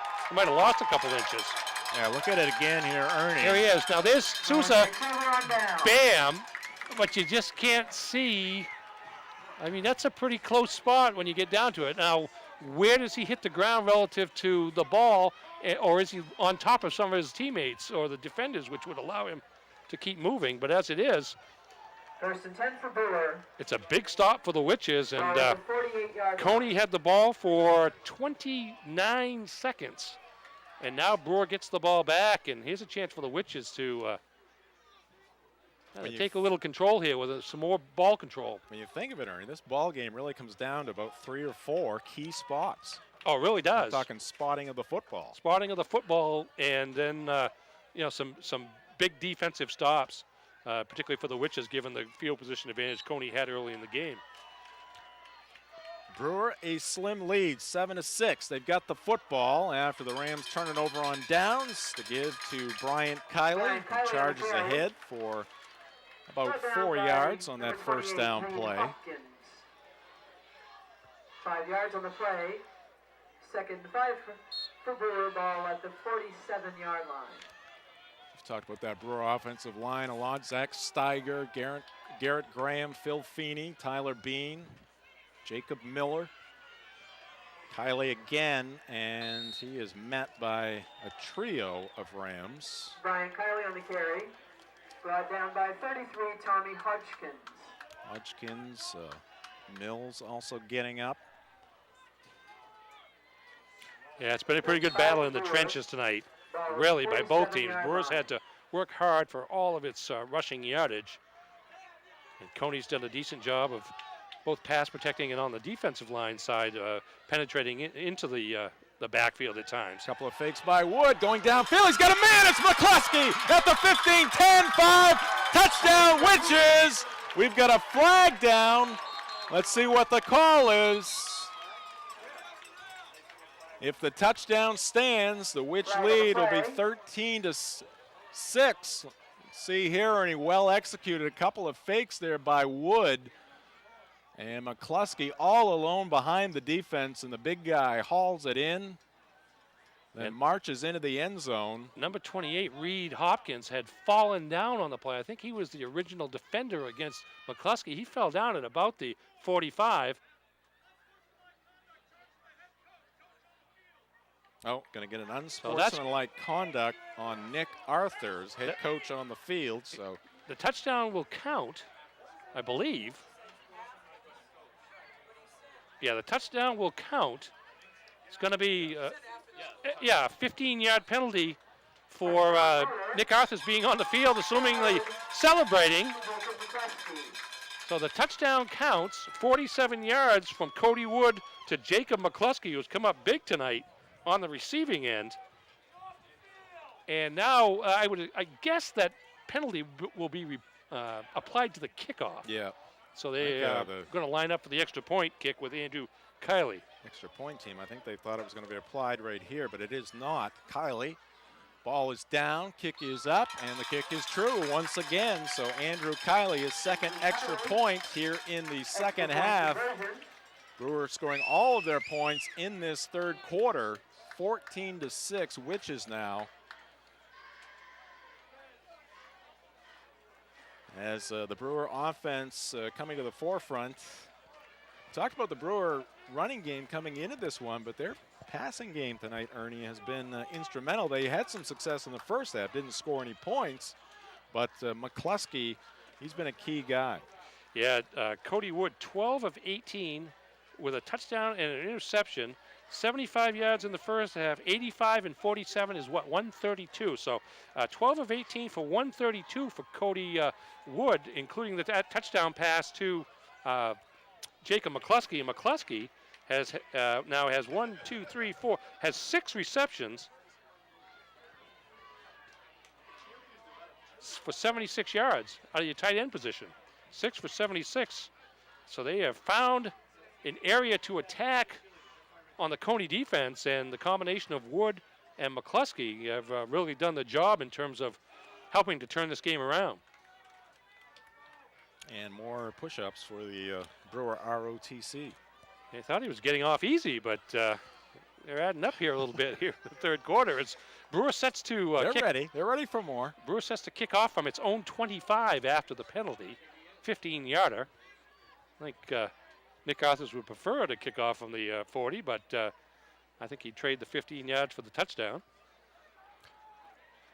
Looking at the scoreboard once again, Deering downing Lewiston tonight, Ernie, 19-18. The winning touchdown coming with just 22 seconds left. And Lewiston led that game 18-0. So that's a great comeback by Deering against a Lewiston team that had won its first 3 games, I believe, and now has dropped 2 in a row. Tyler Bean normally doing the kickoffs. This one's going to be booted by Anthony Schaponi, and it's going to be picked up by Hopkins, and he'll bring it up to the 35. So all things considered, not a bad deal there for Brewer. Not at all. And let's see, now we get a kind of a critical point of the game. Is Cony going to be able to respond to what Brewer has done here in terms of dominating the third quarter in terms of time of possession or not? And they had the ball just 29 seconds in their only other possession of the third quarter, and lining up with 4 wideouts, it looks like they're going to kind of try to press the attack here now. Trips to the near side. Sousa flings it left. Roddy the catch. Roddy on the run and unable to get past Hunter Umel. Tackle at the ankles there. Roddy not an easy guy to bring down, but Umel successful.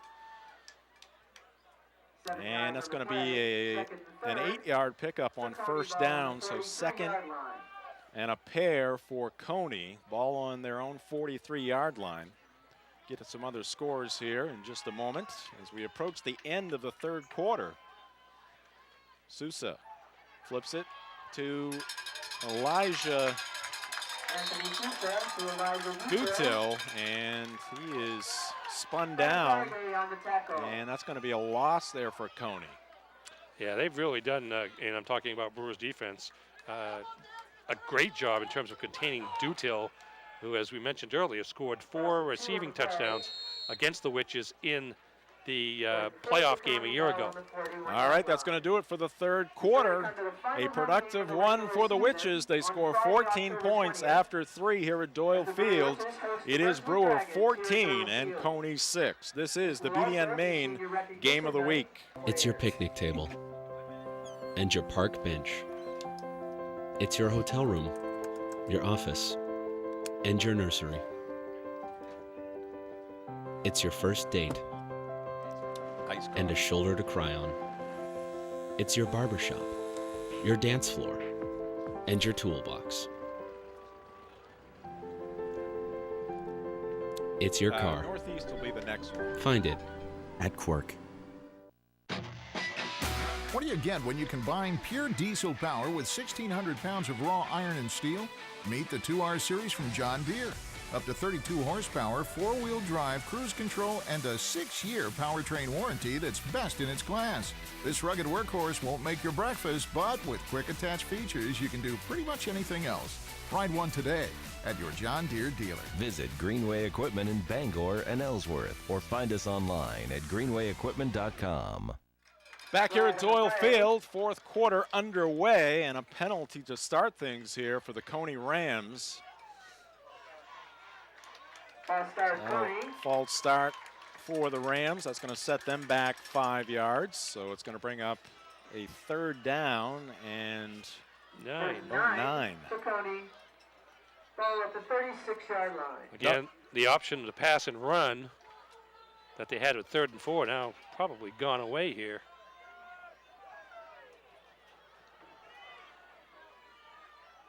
Sousa, low snap.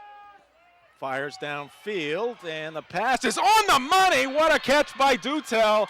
What a throw by Sousa. On the money, the understatement of the night. Yeah, that's a great pass there, and Dutil finally breaks free for a long one. And before this play, had just 3 receptions for 6 yards, but on 3rd and 9, Sousa steps back and launches, and Dutil with a height advantage over his defender, and just a perfectly dropped-in pass there along the left sideline. Nothing the Brewer defense could do about it, but a big play for the Cony Rams. 1st and 10 for Cony, and it's going to be Ledbetter getting the handoff. Ledbetter darting through that Brewer defense. Pretty good pickup there on 1st down. Brought down by number 56, Zach Steiger. Steiger, the tackle for Brewer. It was a 27-yard gain on that pass play from Sousa to Dutil. Just enough time to step up in the pocket there and put just enough air under that pass to Dutil. Sousa back to pass again, this time going over the middle. It's going to be picked off. Glidden picks it off for Brewer, and he breaks a tackle, brings it to the Brewer sideline, and the Witches will have the football. Second turnover of the night for Cony. That time, Sousa looking across the middle. Was the pass deflected there, Ernie? Well, I thought 56 for Brewer was going to make the interception, but we're going to have a penalty on the play, and it's going to go against Brewer, and in all likelihood will negate. Well, let's wait and see if it's on the return or on the defense on the pass play. It looks like it's going to be on the return, holding against Brewer. And so the ball will be marked back from the spot of the foul, but it will be Brewer's football. So the turnover goes. I thought number 56 for Brewer may have tipped that ball. Steiger, and if he did, that's a great concentration by Glidden to come up with the interception. Again, the second interception thrown by Cony tonight. The first one was thrown on an option pass by Hopkins in the first half. So the Witches with the lead and the football here early in the fourth quarter. They go back to the ground, and it's going to be Bryant Kiley. Brought down by number 58, Mitchell McFarland. Short pickup there on 1st down. Second knee. That yet another drive by Cony into Brewer territory that is stopped by the Witches defense. I mean, they've been well inside Brewer territory, 6 or 7 times here tonight? Yeah, 4 times in the first half they were stopped within the Brewer 31 going in. Now here's Andrew Kiley darting through the middle of that Cony defense. Looks like he might have another 1st down here for Brewer. By number 78. Fenway Park, the Boston Red Sox with a magic number of 1 trail the very talented Houston Astros tonight, 3-1. As they play, or actually now it's 3-2, as the Red Sox have scored in the bottom of the 6th. And the Sox with a runner at 3rd base and one away in that 6th inning. Red Sox hoping to celebrate tonight in their locker room at Fenway. So they did get a hit. Yes, and get off the schneid. Up the middle, Andrew Kiley, the carry. Northeast Driving School has been the leader in driver training since 1969.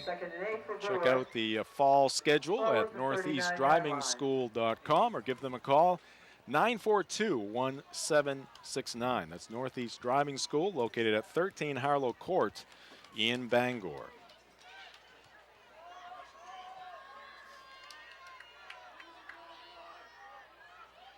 I get some pressure, and Ledbetter, the blitz there from Cony, and no chance for Cody Wood. He did a good job just holding on to the football there. Yeah, you could see that coming from both sides. There's Ledbetter racing through an open hole in the middle of a line, grabbing Wood before he could really do anything. I guess that goes as a sack, actually. But a big loss for Brewer there as Ledbetter, again, active in the gaps between the linemen are the Cony linebackers, and they're causing some trouble for Brewer. Certainly in that case, that went for just a 4-yard loss, but still now Brewer with 3rd and long. Yeah, the senior Logan Ledbetter, he's been in on a lot of tackles here tonight against Brewer. 3rd down and very long, and it's going to be Brian Kiley. We got a flag down. No gain there for Kiley. Maybe got a foot or two. See what the flag is here. Came from the defensive backfield, and looks like they're going to be talking with the Cony Rams. So the call going against Brewer, and it'll be a hold against the Witches. Penalty is declined. That would make it 4th and 11, so an easy call there for the Rams to decline that penalty and force Brewer to have to punt the football. Well, the Rams should come out of this with pretty good field position.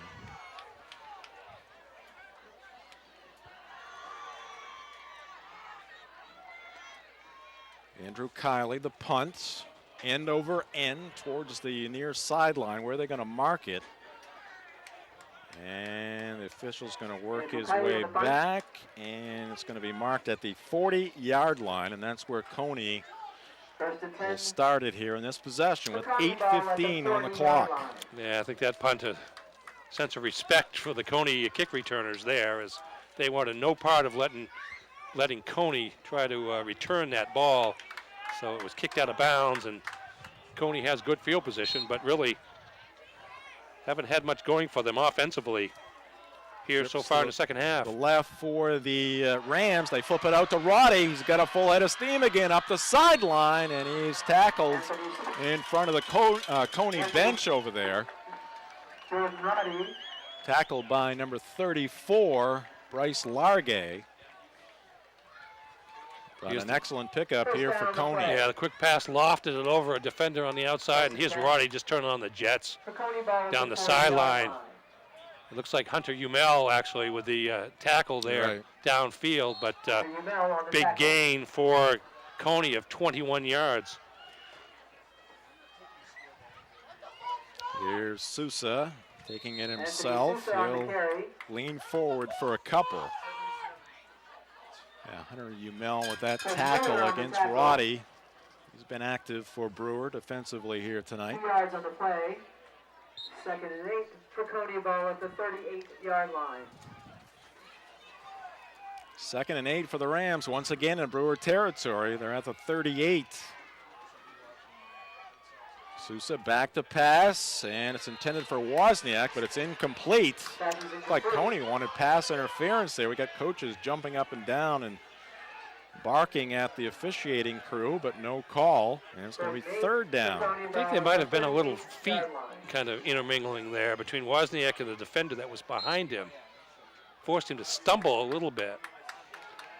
Apparently didn't rise to the level of a penalty, and now the bench overdid a little bit. We've got a stoppage in play, and B.L. Lippert's trying to keep his assistants under control over there. It's going to cost him some yardage here. Yeah, that's the same call that was made against Nick Arthurs after Brewer scored a touchdown in the last quarter. So, they're not actually not. They're giving him a warning. That's kind of quite a break, given the fact that they did penalize Arthurs earlier in the game. So it's going to be 3rd down and 9. Sousa spiraling one down the field is caught by Wozniak. Oh my goodness. What a pass and what a catch. and Cony's going to have first and goal. Yeah, Sousa almost went down. He was slipping as he kind of tried to station himself to pass. Watch this back foot there. That's sliding all the way, and pretty savvy of him to get back in position, and he just launched at that point, and Wozniak with a great catch down at the other end. So ball at about the 9-yard line, first and goal, and thought I saw a flag across the way. It's going to be Ledbetter with the carry. He'll take it to the 5. Guess no flag. I'm seeing things, Ernie. Well, it's probably not the first time, but play on. Second and goal from the 5. 5 on the play.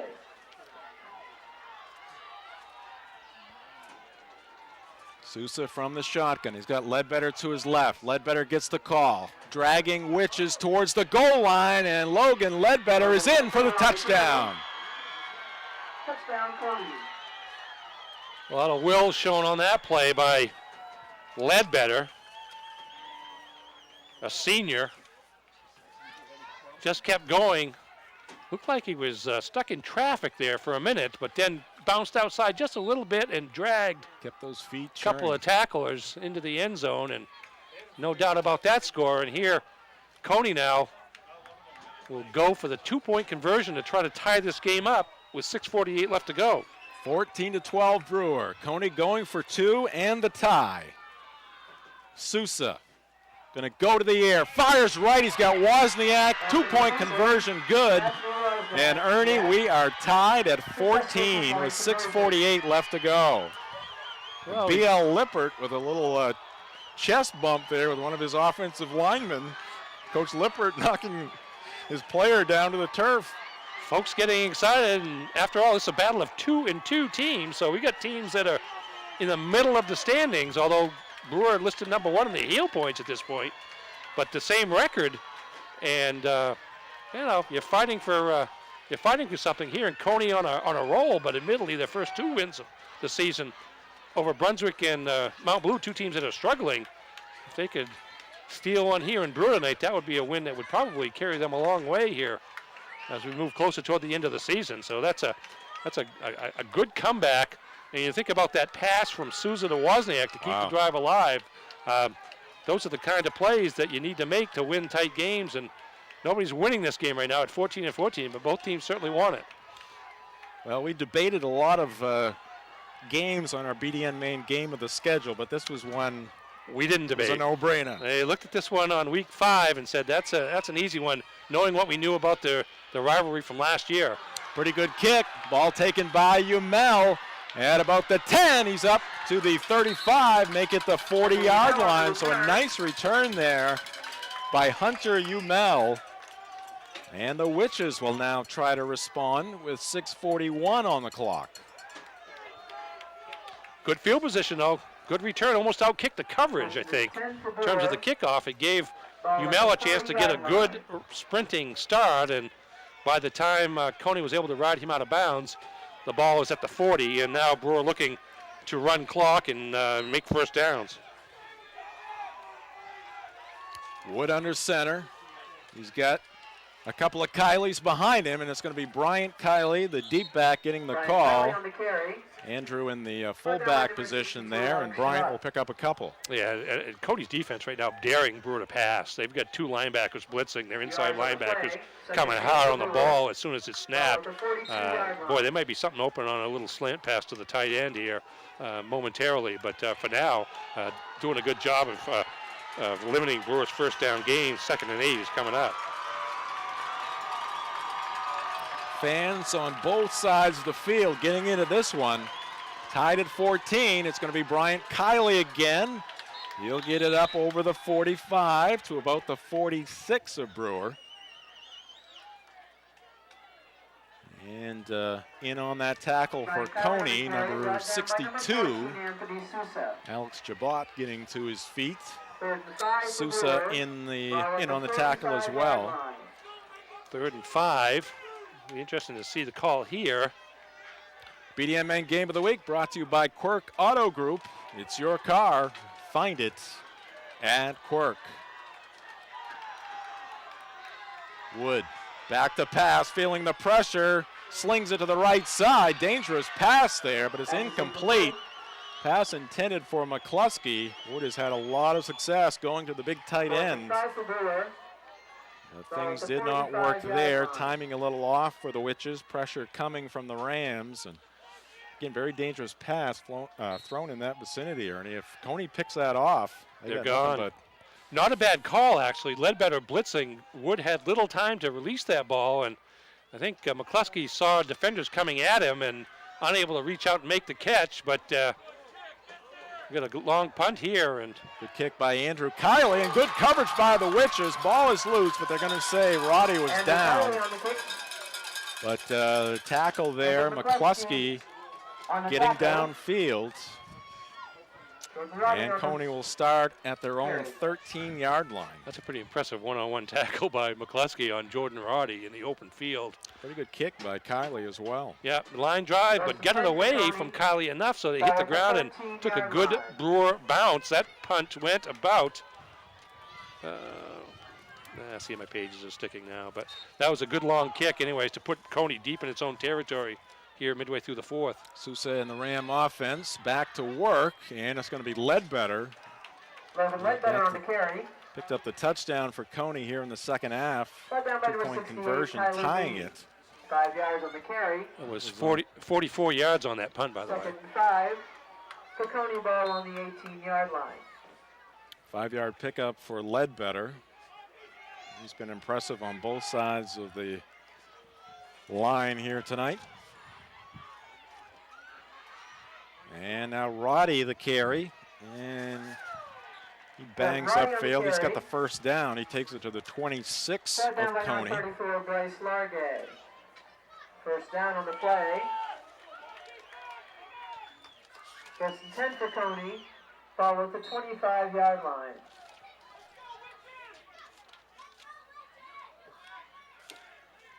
(14-14). 4:20 left to go in regulation. Sousa from the shotgun. And fakes the handoff to Roddy. The give goes to Ledbetter. He goes up the middle for good yardage. You always have to respect the fake to. You always have to respect the fake to Roddy because of his speed, and that gave Ledbetter the space he needed up the middle for a nice 8-yard gain on first down. Hopkins and Roddy to the near side. Dutill across the way. Again, they keep it on the ground. And it's going to be Sousa, the quarterback, picking up the first down as he takes it over the 40 of the Rams. Zach Steiger. First down on the play. I don't know what Cony has in the way of a kicker. They went for 2 there. They had to go for 2 on their last touchdown to tie the game. Did not convert the conversion on their first touchdown. 42-yard line. Roddy in motion again, and this time he's going to get the handoff from Sousa, and he'll be tripped up. Great defensive play there. Is it McCluskey again? McCluskey again, 88, who's been all over the field tonight on both sides of the ball there. Good stop. Here you see Roddy taking the handoff for the pitch, and there's McCluskey at the corner to say, have a seat.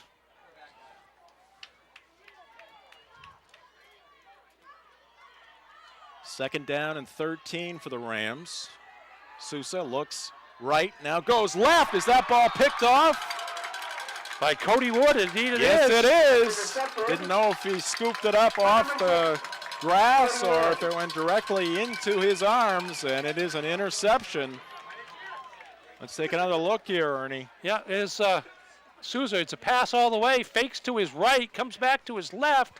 First and 10 for Brewer. Not sure who he was throwing it to. Nobody in the general vicinity except Cody Wood playing safety there, and caught the ball about a foot off the ground. And here's the Brewer Witches, 3:03 to play here in the fourth quarter with the ball at their own 44-yard line. Third turnover, third interception thrown by Sousa here tonight. Here is Wood, and he'll finally give it. No, he's going to go down, and he is briefly grabbing his left leg there. Gets up a little gingerly, but appears to be okay. It's going to be a significant loss there for Brewer on first down. They'll lose about 4.5 yards. Caleb McFarland bursting through the line there to make the stop. Check that, number 78, Jake Arbor. And again, the linebackers, Arbor included, very active tonight for Cony.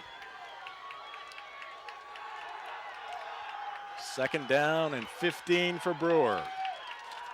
We are approaching the 2-minute mark here in this fourth quarter in a 14-all ball game. Dangerous pass there intended for Umel over his head. Unfortunately, over Wozniak's head as well for Cony. So the incomplete pass is going to bring up third down and 15. Cony's just putting so much pressure on. They're blitzing linebackers on every play. They're just making Brewer have to make a decision so quickly if the decision is beyond just making the initial handoff, and it's caused the Witches a lot of trouble. The defensive linemen are just not holding, but they're just containing the offensive linemen, creating holes so that the linebackers can race through. And although now it looks like Cony more in a pass defensive set. Largy in the backfield, Umel in motion. Wood rolling to his left, fires towards the sideline. Pass intended for Brian Kiley. It's incomplete. Kiley the dive around midfield, and the Witches are going to have to punt it away. Had him open, as there was another receiver on the same side that cleared deep. Left that receiver open in the middle, but ball underthrown, and Brewer's going to have to punt the ball away with just over 2 minutes to go.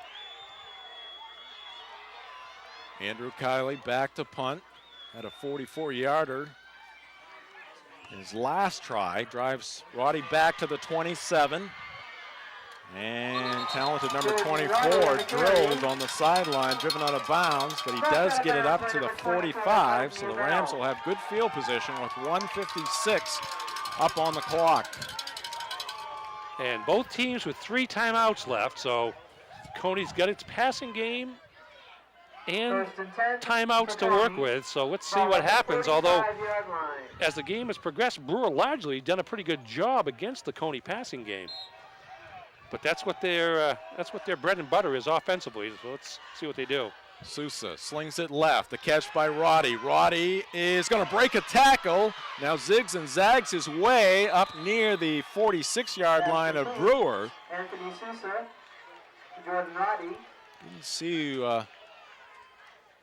the Brewer player was who almost made that tackle on Roddy, but he is so strong, Ernie, able to break that tackle and turn it into a 9-yard gain. Yeah, you get him out in the open space, and he's just a tough person to deal with. That's McCluskey again. Got one arm around his waist, but couldn't wrap with the other arm, and from then on, it was just willed by Roddy. Ledbetter's got the first down. He's inside the 40 to the 37. Brought down by 57, Garrett Graham. Both teams with 3 timeouts left. First and 10 for the clock stopping with 1:16. Now the clock back in motion.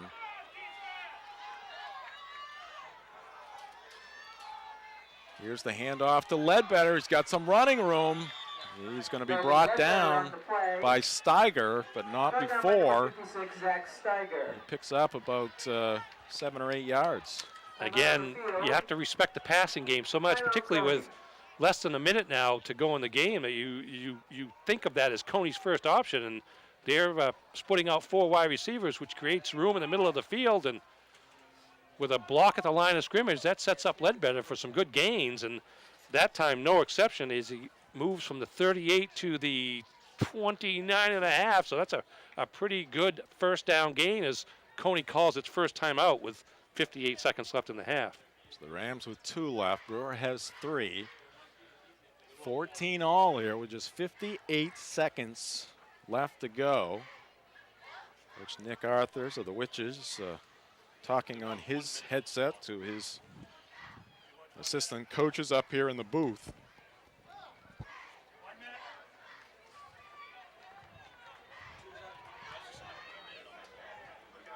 Yeah, 58 seconds on the clock, but the officials have asked that it be put up to 1 minute, so we'll have an even 60 seconds to go once we conclude this timeout.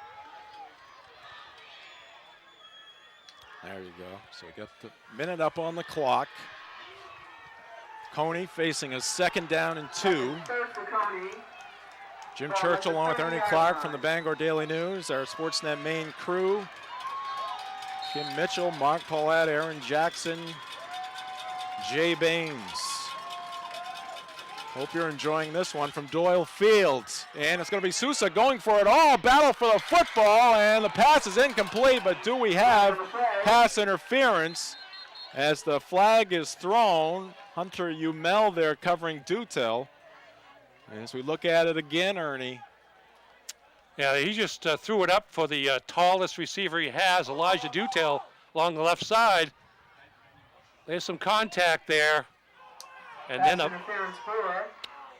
I think a lot of people saw Dutil push off after the play was over, but there was some contact before or as the ball arrived, and that's going to be the call against the Witches. That's not a spot foul like it is at the NFL level. That's, I believe, just a 15-yard penalty. And so while if it was an NFL game, it would be a lot worse for the Witches.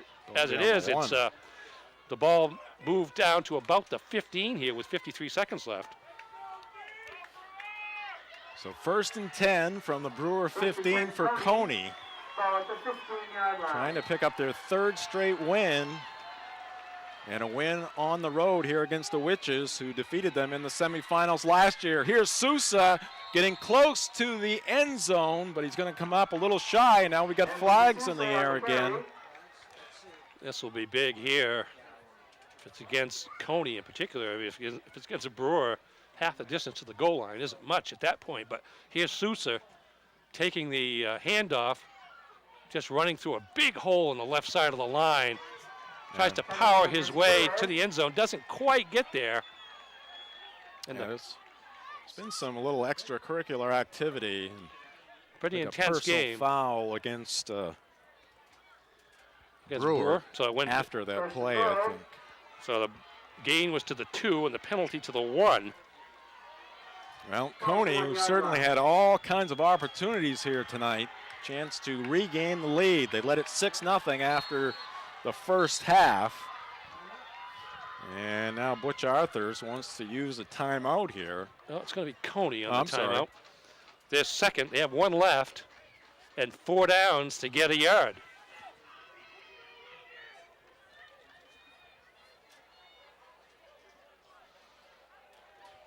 Yeah, you got to think either Sousa or Ledbetter in this situation, Ernie. Yeah, exactly. And it's the advantage that they do have 1 timeout left, but even if they don't get a timeout and don't get in on 2nd down, everybody's so close together near the goal line that you would believe they'd be able to get back organized without time running out, certainly with 39 seconds to go. Yeah, both teams 2-2 coming into this one, but the Witches ranked number 1 in the Heel Point standings in Class B North. Cony coming in 5th in Class B North. Brewer defeated Lawrence the opening week of the season. I just can't recall who their second win was over. Mount Blue, a couple weeks ago. Okay, so Lawrence and Mount Blue are the wins. Westbrook and Greeley the losses, both those teams in Class B South. Wins for Cony against Brunswick and Mount Blue as well. 1st and goal for the Rams. And it's going to be Sousa, and he tries to jump over the line, get into the end zone. 2nd effort, he's in. Sousa got stopped on the 1st effort as he tried to leap into the end zone there. But his 2nd effort got him across the end line, and that's going to put Cony back on top by 6. 30 seconds left to go. Tell you what, both these teams wanted this win bad. Cony got the ball at its own 45 after the punt with 1:56 left. Used 1:26 to march the 55 yards. Extra point effort here by number 9. I don't have a number 9 on my roster. And it's hooked left, no good. So a 6-point deficit for Brewer. They have just 30 seconds to work with.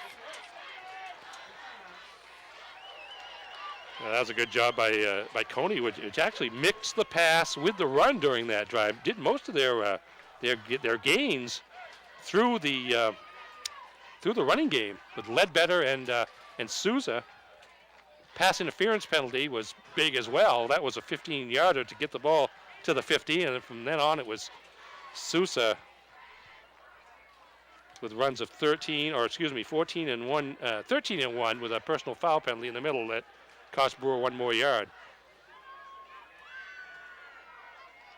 Now, if you're Cony, you're probably going to squib this kick to the middle lines of the Brewer return team, so you don't have the best ball handlers getting it, but somebody that's probably not going to be able to take it all the way back, and then you force the Witches to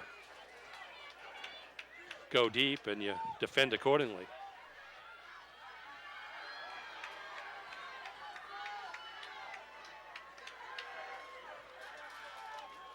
All right, Cony's going to kick it off here with the 6-point lead. Yeah, we don't have a number 9 on our roster. Cony will use its final timeout here before the kickoff. So looking at the schedules of these two teams for Brewer after this one tonight, 3 games left. They get a tough one next week, Ernie. They're going to be traveling to Messalonskee. Then they'll finish up their season at Hamden and at home to Brunswick. So Messalonskee next week, the toughest game left on their schedule. Yeah, that's the heel points to be gained. Messalonskee has a tough game this weekend. They're at Falmouth, Class B South, just with 1 loss at this point of the season. They're a pretty good ball club. Lost to Kennebunk, I believe, in not a terribly uncompetitive game. I think it was like 41-19 or something to that effect. And so they're a pretty solid club, and they'll be tested tonight. And then Brewer, depending on what happens here, Messalonskee might be about the last source of heel points that they'll have on that regular season schedule. And for Cony, they've got Hamden at home next week, and then they travel to Messalonskee, and they finish up on the road at Gardner. A couple tough games to end the season for Cony, which makes this one all the more valuable if they can hold Brewer off for 30 more seconds. Here's the kick downfield. It's going to be picked up at about the 23 by Umel, and still on his feet, going in the wrong direction. He's going to be finally tackled by Cunningham and Ledbetter inside the 15. Let's see where they mark his progress. And they're going to put it out beyond the 15. Out near the 20-yard line. So it's going to be 1st and 10 for the Witches at their own 20 and just 28 seconds left to work with, trailing it by 6. That was a great kick. The ball was popped up in the air, and luckily or not, the ball landed and really didn't bounce. And so Brewer picked it up, and because of the elevation of the kick, Ledbetter and Cunningham, among others, were able to get down there and prevent Brewer from getting any type of return. Witches rushing to the line. Here's a pitch to Kiley on the left side, trying to get around the end, but nothing doing there. Great job by number 62, Alex Chabot, holding that edge and taking Kiley down. 21 seconds left. And Brewer will spike the football here. No, they got a timeout in, I guess. Timeout Brewer. Now Nick Arthur's not happy with the officiating crew. Yeah, I think there's some clock issues there. Clock showing 7 seconds. I'm sure they're going to put some time. Although they did, see, after the run, they took the possession at 28 seconds left. They ran the first down play, didn't immediately call timeout. They set up to the line, so that took some time. Now, I don't know if there's 7 seconds left, but I don't know that they're going to get a huge amount of time back. Let's see. I'm trying to get some hand signals here. We can't hear you. 10. Thought I heard him say 10 seconds. I have no idea what he said. You got to tell the coach to send it up to us. the signal. So we got the 19. There you go. Phil Pushard, the savior, with a loud voice down there. Among his other duties here at Doyle Field. Leave it to Field.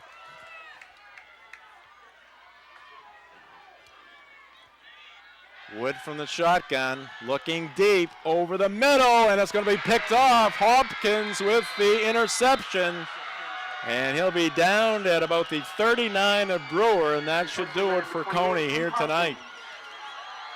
So the Rams looking for some revenge, and tough spot here for Cody Wood, Ernie, as he has to. Well, everybody in the ballpark knows he's got to throw the football, and he's got to throw it downfield, and so you have Cony back there with 1, 2, 3, 4, 5, 6, 7 guys at the 40-yard line or deeper playing pass defense, and they just had the numbers game won there, and Reed Hopkins with the interception to cap off what has to be a very satisfying victory for the Cony Rams. Yeah, and good to see Wozniak for Cony. Matthew Wozniak and number 57, Garrett Graham, even before that knee there by Cony, shaking hands across the line, and that's going to do it. Cony with the victory here tonight over Brewer. Brewer scoring 14 points, Ernie, in the third quarter to take the lead into the fourth, but Cony responding. Yeah, they really did. And again, it was the blend of the pass and the run that really allowed them to move the ball down the field late in the game as Brewer anticipated the pass perhaps a little bit with the lead, and Cony spreading the field with their alignments, but then using Ledbetter and Souza to gain yards through the middle of the defense. And you just have to give Cony a lot of credit. Both teams wanted this game badly. I think they sensed what the value of it was with the heel points, as you pointed out, and for Cony to come here and get this victory, a big win for the Augusta team, BL Lippert's team, and credit to them. Yeah, as you can see on the screen, the two teams shaking hands. A lot of respect between these two programs. Two very entertaining games played within the last 12 months, Ernie. The semifinal game in the postseason last year, Brewer with the 44-34 win, and a lower scoring game here tonight. And the road team, the Cony Rams, picking up the 20-14 victory over Brewer. So Cony improves to 3-2.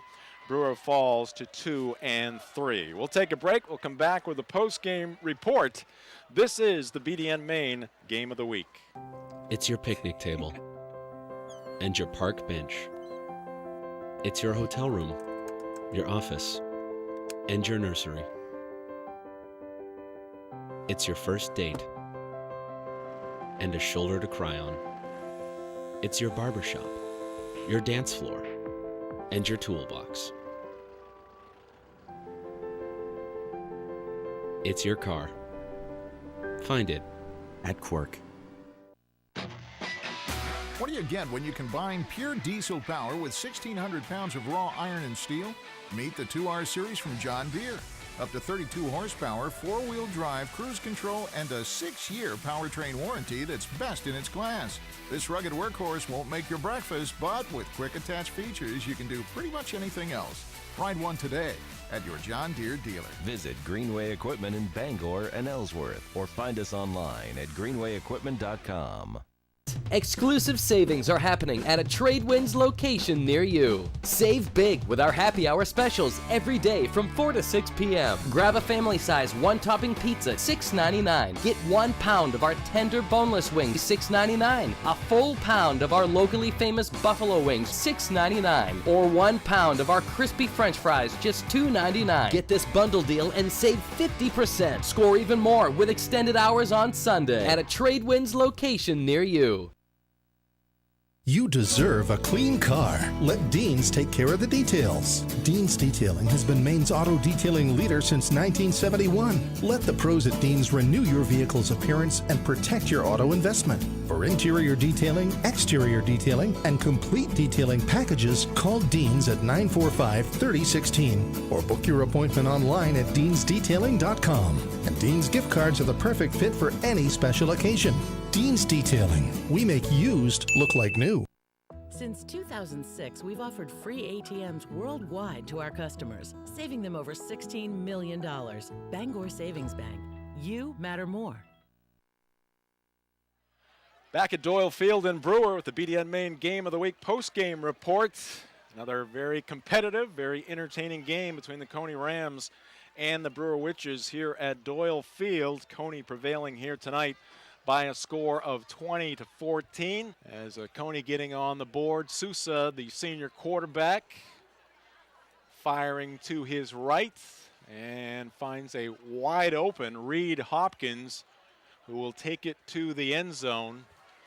Questionable as to whether he got across the line there. Looked like the knee was down, the ball short, but they gave him the touchdown. So 6-0 Cony after the first 24 minutes, Ernie. Yeah, hard-fought game. Again, close call there on whether or not that's actually Brewer's touchdown there. Yeah, the long drive by the Witches to start the second half. Yes, second half, 20 plays, 80 yards. And push-ups. And many push-ups, or at least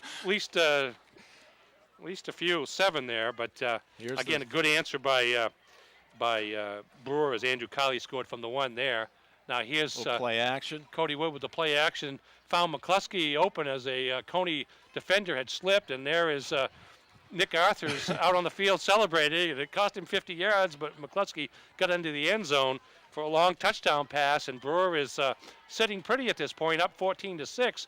But Cony was resilient down the stretch, and there's some hard work there by Ledbetter to get into the end zone after a conversation, I believe, to get Cony back here as important two-point conversion. A two-point conversion pass from Anthony Sousa to Wozniak, who had a fumble recovery and an interception in the first half to help his team. And here comes the go-ahead touchdown inside of a minute, and there is Sousa jumping and getting rudely interrupted, but was able on second effort to fall forward into the end zone, and that gives Cony the lead. Uphill battle for the Witches, down by the 6 points, long way to go, and Cody Wood forced to throw one in the middle of the Cony defense, and Reed Hopkins there playing center field, along with several of his teammates playing center field, and with the interception to cap off the game.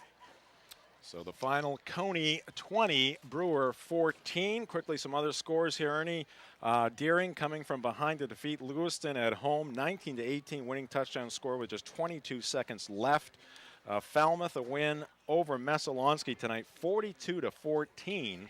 Brewer travels to Messalonskee next week. 36-0, Edward Little over Massabesic. In that one, 35-7, the lead for Oceanside at Madomic Valley late in that one. 35-24, the final. MDI, the win at MCI. MCI a late charge there, but the Trojans appear to be rolling now. And John Bapst playing at home. We were there at Hudson University, the Wink, last Friday night, 8-7. The score in the fourth. John Bapst, a very slim lead over Nokomis. Not a final yet, then. That's a great game. Two teams that have been struggling the last couple of years. John Bapst 2-2 with 2 wins in a row, and Nokomis at 3-1. So that's a big battle there, and both teams with just a touchdown, the 2-point conversion, giving John Bapst a lead right now. Nice game tonight for the Bucksport Golden Bucks. They lead Dexter late, 47-8. It is Foxcroft all over Orono, 58-8. That's a final. And Winslow and Herman, a barn burner at Herman, 35-33 with about a minute and a half left to go. Winslow with the lead. Wow. I mean, moral victories, what are they? But I think Herman shows, win or lose, with that kind of result that they belong among the leaders in Class C North this year. I mean, they had not been very successful at all the last few years. 2-0 last year and then lost their last 6 games. Come back, new coach Kyle Gallant, and reinvigorated program. They've got great numbers over at Herman, but that's you hate to say it's a signature loss, but it really is in a way that they have not been competitive with a team of Winslow's ilk ever in their relatively brief football experience. So to be within 35-33, they can either pull it out late or lose by a couple of points, but either way, it's a final score now, we believe, at 35-33. That's you hate to lose a game like that, but for Herman, they now can go out there feeling like they belong with anybody in Class C North. And from Fenway Park, in the middle of the 8th inning, it is still Houston 3 and Boston 2. Red Sox a chance to clinch the AL East tonight with a win, but they're down by 1 late at Fenway. Let me just give you a couple of quick stats here before we leave. For Cony, Anthony Sousa, 15 of 26 for 212 yards, but what went with that was Cony rushing 24 times for 133 yards, total of 345. That's the kind of balance a passing-oriented attack like Cony would want. Brewer, Cody Woods, 14 of 26 for 189, and the Witches, who you would think would be the more ground-oriented team, managed just 117 yards on the ground, total of 306 yards, so 345 in total yards for Cony, 306 for the Brewer Witches, and by the narrowest of margins in terms of the clock, especially, the Cony Rams come out of here with a 20-14 win. All right, Ernie, another very entertaining game. Again, we are off next week, and then the week after we'll be in Pittsfield for the Foxcroft Academy Ponies and MCI. Looking forward to that one. Ernie, thank you very much. My pleasure. Also, thanks to our entire crew. Kim Mitchell from Digital Workshop directing this one here tonight from Doyle Field. Mark Paulette to his right on replays, and Aaron Jackson and Jay Baines as well here as part of our crew tonight. I'm Jim Churchill saying so long from Doyle Field. The final once again, the Cony Rams 20, the Brewer Witches 14. This has been the BDN Maine Game of the Week. The BDN Maine Game of the Week is presented by Quirk Auto Group. It's your car. Find it at Quirk. The BDN Maine Game of the Week is also brought to you by Tradewinds Markets, Greenway Equipment Sales, Dean's Detailing, and by Bangor Savings Bank, Northeast Driving School, and Digital Workshop. The BDN Maine Game of the Week is a production of Sportsnet Maine.